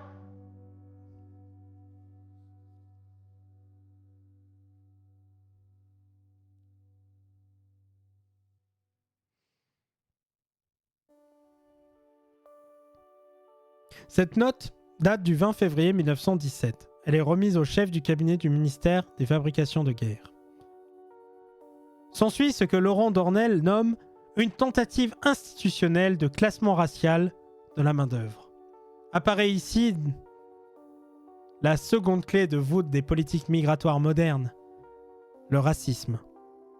Il s'agit de trier, classer, hiérarchiser les personnes selon leur origine ou leur couleur de peau. Au sortir de la Première Guerre mondiale, en France, plus d'1,5 million de personnes sont mortes ou disparues, et autant sont déclarées invalides. Pour les remplacer, reconstruire et relancer la production, l'État, fort des structures bureaucratiques récemment créées, se relance dans l'importation de main-d'œuvre en cherchant donc à favoriser l'arrivée d'Européens blancs. D'un côté, l'administration adopte une série de textes chargés de freiner l'arrivée des Algériens, qui théoriquement sont libres de venir en métropole. De l'autre, elle signe avec plusieurs États européens des conventions bilatérales organisant les recrutements collectifs pour le compte et le profit des organisations patronales.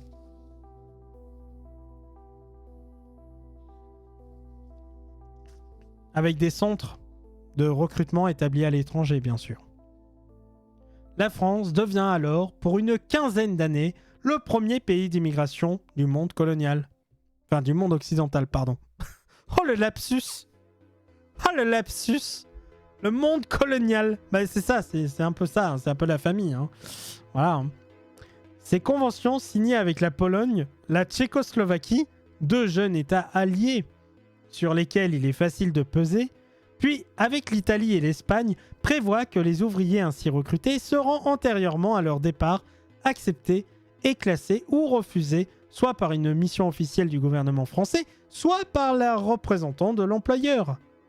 Les Polonais et les Polonais, les Polonaises et les Polonais, qui sont les plus nombreux à être importés par ce biais dans l'entre-deux-guerres, sans doute plus de 150 000 travailleurs, transitent par une ancienne caserne militaire de Meurthe-et-Moselle, où ils sont examinés, douchés, épouillés, vaccinés, avant d'être expédiés à leurs employeurs, qui sont essentiellement des compagnies minières du nord et de l'est des exploitants agricoles. Vous voyez, ce collègue, Fred, qui m'a parlé justement des mineurs ouvriers polonais dans ces années-là, bah, il m'avait pas dit une connerie hein, pour le coup. Et c'est hyper intéressant. Progressivement, au cours des années de 1920, le grand patronat s'organise et prend la main sur les recrutements collectifs, de sorte que la bureaucratie d'État se recentre sur ses fonctions de contrôle et de répression.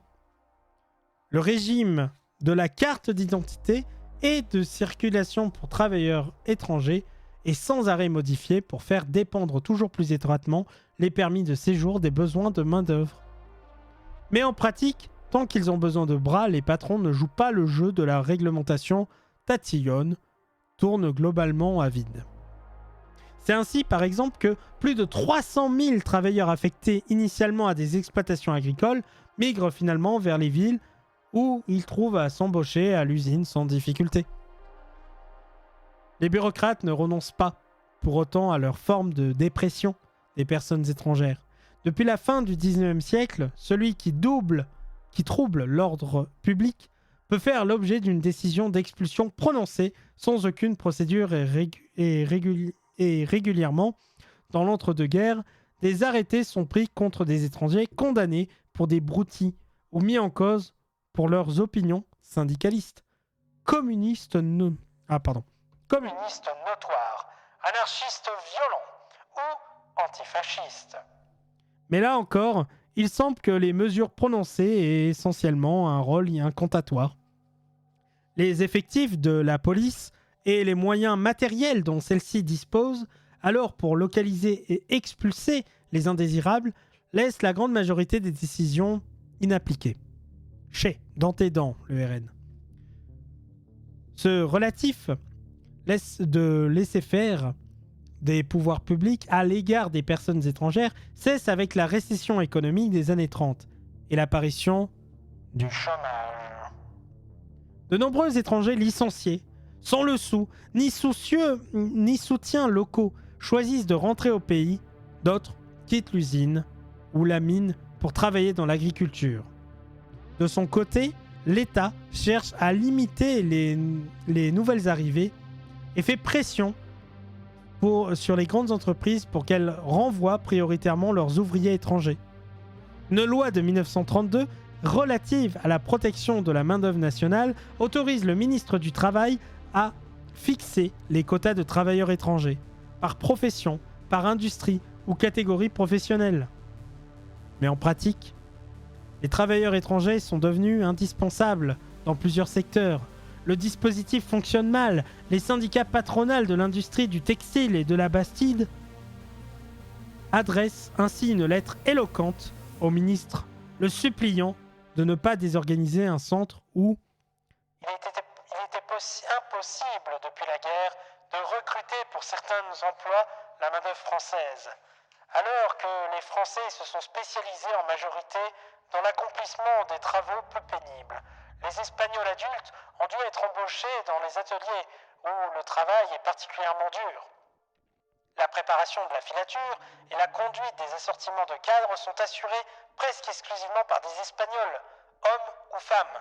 Il en est de même pour les ateliers de ceinture ou d'après. Le métier de rattacheur est exercé par des jeunes de 14 à 17 ans, qui sont recrutés dans les familles espagnoles. Les filatures ne trouvent plus d'ouvriers de ce genre dans les familles françaises, où la dénatalité sévit et dont les rares enfants prolongent leurs études. Les personnes étrangères occupent donc depuis plus d'un siècle les emplois les plus pénibles, ceux dont les Français ne veulent plus. À l'époque, cette fragmentation du marché du travail, qui vaut doublement contre les femmes étrangères, est amplifiée par les recrutements collectifs, dans le secteur minier par exemple. Précisément, dans ce secteur étroitement contrôlé par l'État, alors que les systèmes d'économique faillite, l'administration s'entend avec les patrons pour organiser le retour forcé de dizaines de milliers de travailleurs jugés surnuméraires. Les Polonais étant les plus nombreux visés. Janine Ponty raconte cet épisode de l'immigration jetable. Le jour d'une quinzaine... Alors, citation. Le jour de quinzaine, en même temps que sa paye, le mineur reçoit une carte de congé professionnel assortie d'un ordre de départ pour lui et les siens sous 48 heures, avec 30 kilos de bagages par personne. Un système de convoi collectif se met en place, analogue à celui que les Polonais ont connu à l'aller. Fin de citation. Expulsion collective, refus d'entrer sur le territoire, retrait du permis de travail et non renouvellement de la carte d'identité, arrêté d'expulsion arbitraire.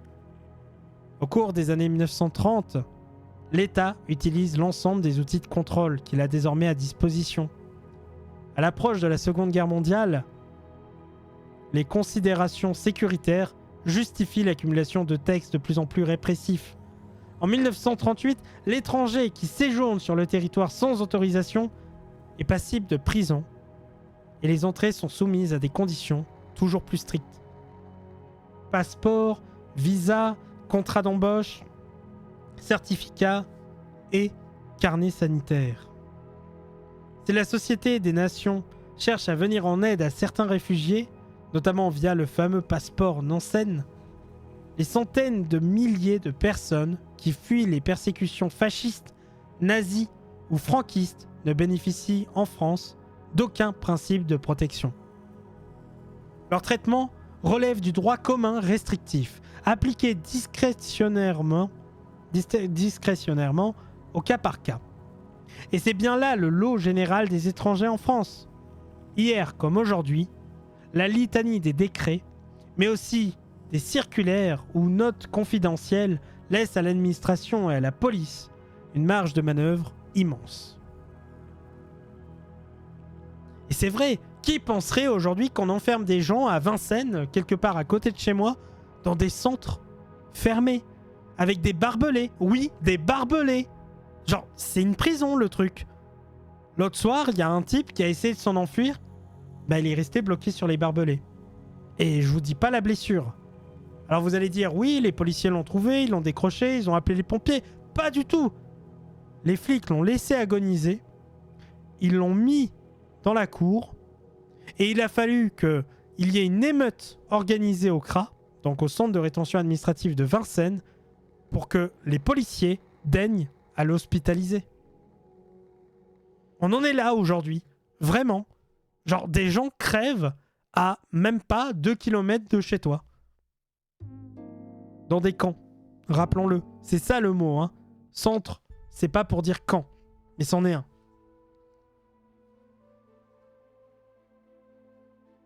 En somme, dans cette période de l'entre-deux-guerres, la réglementation de l'entrée et du séjour des étrangers est utilisée essentiellement suivant les besoins du marché du travail. Les règles fonctionnent un temps à minima, comme un outil de contrôle social, pendant que le patronat organise librement les embauches, puis les règles s'étoffent et s'appliquent scrupuleusement contre les étrangers jugés surnuméraires, donc trop nombreux, subversifs ou inassimilables. Il vaut la peine de prolonger cette histoire pour comprendre comment elle structure la situation actuelle.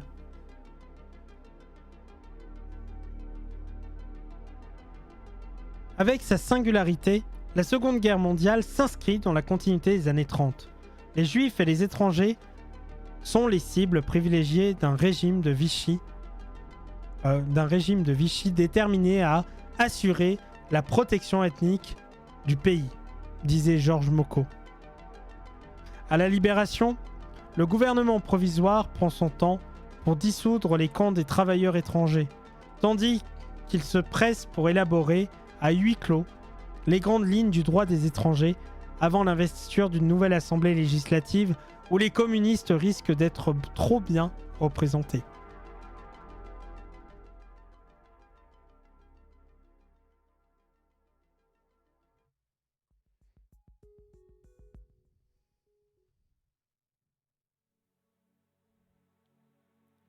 Le scénario de sortie de la Première Guerre se rejoue alors en partie. Les hauts fonctionnaires, démographes, polytechniciens, juristes s'accordent sur les besoins en étrangers pour reconstruire et repeupler le pays. Mais ils divergent sur la manière de sélectionner les candidats. Certains prônent ouvertement une sélection des étrangers suivant leur origine ethnique, seul moyen de garantir une immigration de qualité véritablement assimilable, là où d'autres se montrent plus sensibles aux objectifs quantitatifs arrêtés par les économistes. Finalement, le texte de 1945 qui fixe la manière très vague les conditions d'entrée et de séjour des étrangers en France ne retient pas la nationalité comme critère. Pour autant, les technocrates des 3 ministères impliqués, travail, intérieur, population, sont tous acquis à l'idée que l'immigration européenne doit être privilégiée face à celle nord-africaine, jugée fainéante et inassimilable. Oh, c'est juste horrible, hein. Des contingents de travailleurs soumis à des régimes plus ou moins favorables, suivant leur degré de désirabilité, sont à nouveau négociés par les hautes administrations avec plusieurs pays d'immigration. Italie, Allemagne, Espagne, Portugal. Alexis Speer explique ainsi comment l'italien, considéré comme, depuis le début du siècle avec méfiance et hostilité, devient la figure de l'étranger désirable, dans la pensée de l'action de l'État. Il perçoit les allocations familiales, quand bien même femmes et enfants sont encore au pays, et l'État finance leur venue pour encourager l'implantation de ces familles d'immigrés blancs, chrétiens, travailleurs et assimilables. À cette même période, la figure du réfugié, qu'il faut protéger, peine à s'imposer aux yeux de l'administration française. Il est encore un étranger lambda, c'est-à-dire un potentiel travailleur subalterne.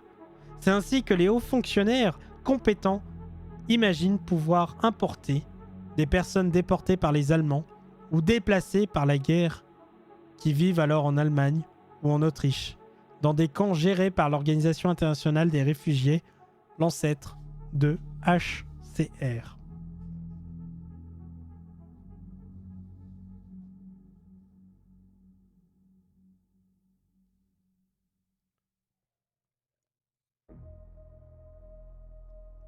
Bon, clairement, l'idée est séduisante, car la main-d'œuvre est blanche, polonaise, ukrainienne, yougoslave. Et aucune négociation n'est à mener avec les États d'origine de ces déplacés. Faute de candidature individuelle suffisante, les services français de l'immigration élaborent un plan spécial famille. Dédié aux besoins de l'agriculture, des agents recruteurs se rendent dans les camps en Allemagne pour sélectionner les travailleurs qui sont acheminés en France avec leurs familles et installés dans d'autres camps. À Riom, Auxerre, Givet, Mulhouse et Rochefort. Où ils sont de nouveau sélectionnés, cette fois par des agriculteurs locaux en manque de bras. Ce dispositif épouvantable échoue. Entre 1948 et 1950, moins de 3000 familles sont introduites. Mais il montre qu'à l'époque, les catégories des réfugiés considérées comme des personnes à protéger et une coquille vide. Elle prend une nouvelle dimension avec la convention signée à Genève en 1951 sur le statut des réfugiés. Texte ratifié par la France en 1954 durant les 2 décennies suivantes, pour des raisons essentiellement liées à la guerre froide. Toutes les personnes, ou presque, qui demandaient l'asile en France recevront automatiquement le statut de réfugié et le droit de vivre en France. Au-delà des réfugiés, entre les milieux des années 1950 et le milieu des années 70, toutes les personnes étrangères qui viennent s'installer en France obtiennent un droit au séjour. Non pas loin de là, qu'elles soient accueillies correctement. Beaucoup s'entassent dans les bidonvilles, comme à Nanterre. Mais vu le besoin de main-d'œuvre, leur présence est jugée temporairement indispensable. En pratique, le visa est rarement exigé. À la frontière, laquelle se franchit aisément. En parallèle de l'immigration mal organisée par l'État, les personnes arrivent à pied, en voiture, en bateau, avec un simple passeport. Elles trouvent un emploi et, munies de leur contrat de travail, demandent une carte de séjour en préfecture. La question n'est pas alors de savoir si chacune obtiendra ou non une carte de séjour, mais quand elle l'obtiendra. Tout dépend à nouveau de la fameuse échelle de désirabilité, si bien analysée par Alexis Spire dans L'Ordre. Les Italiens, les Espagnols et enfin les Portugais incarnent les ouvriers les plus prisés des hauts fonctionnaires. Ceux qui, au guichet de préfecture, obtiennent une carte de séjour au début des années 70, avec la transformation du marché du travail, la qualification professionnelle des candidats devient progressivement un critère qui s'ajoute à celui de la nationalité, sans qu'aucun des deux ne figure dans les textes officiellement applicables. Mais comme toujours, contre les étrangers, les règles en vigueur sont vagues ou secrètes, pour laisser à l'administration toute latitude, une latitude d'autant plus grande que le juge, à supposer qu'il puisse être saisi, n'exerce qu'un contrôle très limité sur les mesures prises.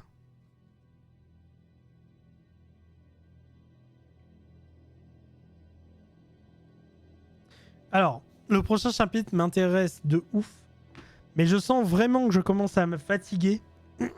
Salut à toi, PHP, c'est caca. Je commence vraiment à fatiguer.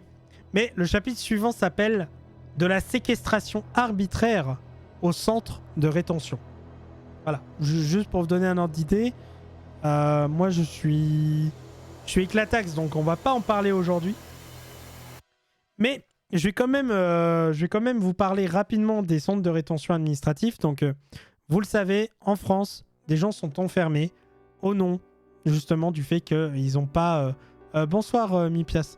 Au nom du fait qu'ils n'ont pas la nationalité ou alors qu'ils sont considérés comme faisant l'objet d'une OQTF, donc sortis du sol, tout simplement. Il faut savoir que les centres de rétention sont des lieux de torture dans lesquels on enferme des gens. Parfois, on les sépare de leur famille et ils se retrouvent avec des clôtures, des fils barbelés tout autour à attendre. Attendre quoi? Des expulsions, tout simplement. La plupart d'entre eux attendent des expulsions, mais ils attendent parfois aussi, justement, qu'il y ait enfin, avec le travail de la législation, des avocats et tout, qu'on statue sur leur titre de séjour, sur leur droit du sol, leur qualité de réfugié, etc. Donc tout ça pour vous dire que malheureusement, des gens aujourd'hui en France sont enfermés dans des prisons à ciel ouvert. Et c'est pas pour voler l'expression à Gaza, hein. C'est juste que vous avez en gros juste au milieu de Vincennes, hein, vraiment, donc Vincennes, le bois et tout, trop cool, hein. Bah à Vincennes, vous avez un centre de rétention. Donc, à quelques kilomètres de chez vous, à quelques mètres parfois, vous avez des gens, des hommes, des femmes, des enfants enfermés dans des lieux où on est censé justifier ou non le fait qu'ils appartiennent à une espèce d'étranger qui doit partir ou alors à des Français qui doivent vivre. On en est là. Et je vous invite vraiment à suivre la page Twitter. Alors, il faut que je la retrouve.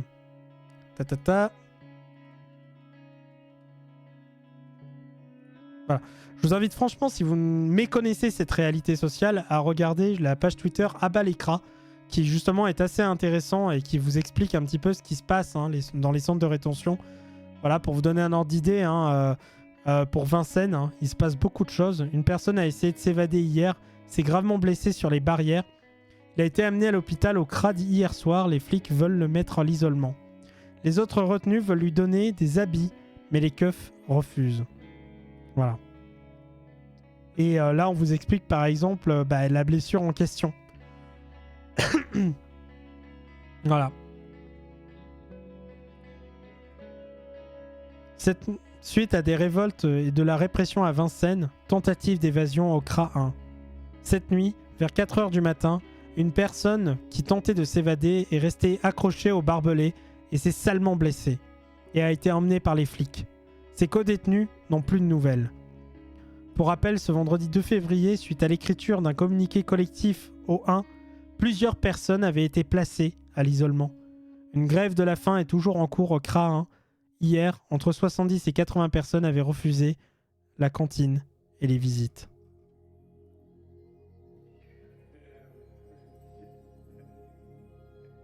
Voilà. Je vous invite vraiment et regardez, voilà. Sûrement parce que les policiers ne sont ni des ambulances ni des taxis.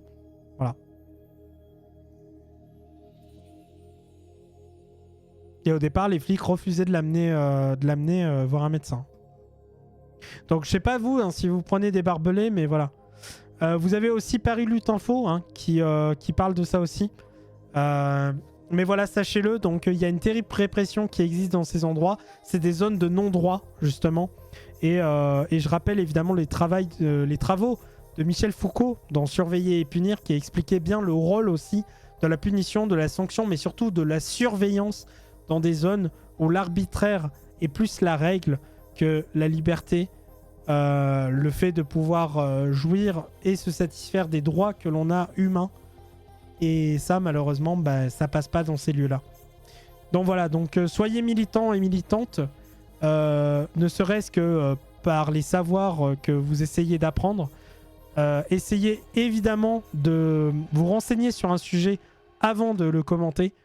Et surtout, faites preuve d'humanité. Voilà. Derrière finalement cette collection, le mot est faible. La collection édition Anamosa, le mot est faible, mais il a son importance. Être étranger, on l'a vu tout au long de ce live, c'est aussi prémunir ou définir la capacité d'un individu à, au-delà du fait d'avoir un rôle social dans une société, à exister. Sa capacité, mais aussi son existence même, en fait. À orchestrer sa mort, à orchestrer son déplacement, sa déportation, son meurtre, son assassinat, ou même son existence. Bref, on se retrouve la semaine prochaine pour la suite de cette lecture, où on parlera justement des CRA, des centres de rétention administratifs et de bien d'autres choses. Je vous remercie à tous et toutes d'avoir été là. C'est un sujet assez dur émotionnellement quand on y pense. Moi, en tout cas, ça me trouble rien que d'en parler. Parce que, évidemment, même si ça ne m'atteint pas en tant que blanc, s'imaginer que à quelques pas de chez vous, vous avez ça. Et c'est chaud. Donc voilà. En tout cas, je tiens à vous remercier vraiment tous et toutes de votre soutien tout au long de ce live. Du fait que vous avez été là et du fait que vous êtes toujours là au rendez-vous. N'hésitez pas évidemment à vous abonner, à vous sub, à vous resub si c'est pas fait, à follow tout simplement la chaîne Twitch. à me donner de la force tout simplement de cette manière-là, ou même tout simplement en partageant mon contenu, en disant qu'il existe. Ça sera mis sur la chaîne Twitch. Ah ben merci beaucoup Linimois. Ah ben l'abonnement marche pas, tu vois. Les alertes d'abonnement marchent pas du tout. Il faut que je les refasse. Attendez. Alerte box, modifier les alertes. Pourquoi il a pas sauvegardé ça? Abonnement offert. Je les ai mal paramétrés. Ça doit être ça. Parce que les autres abonnements, c'est normalement bon.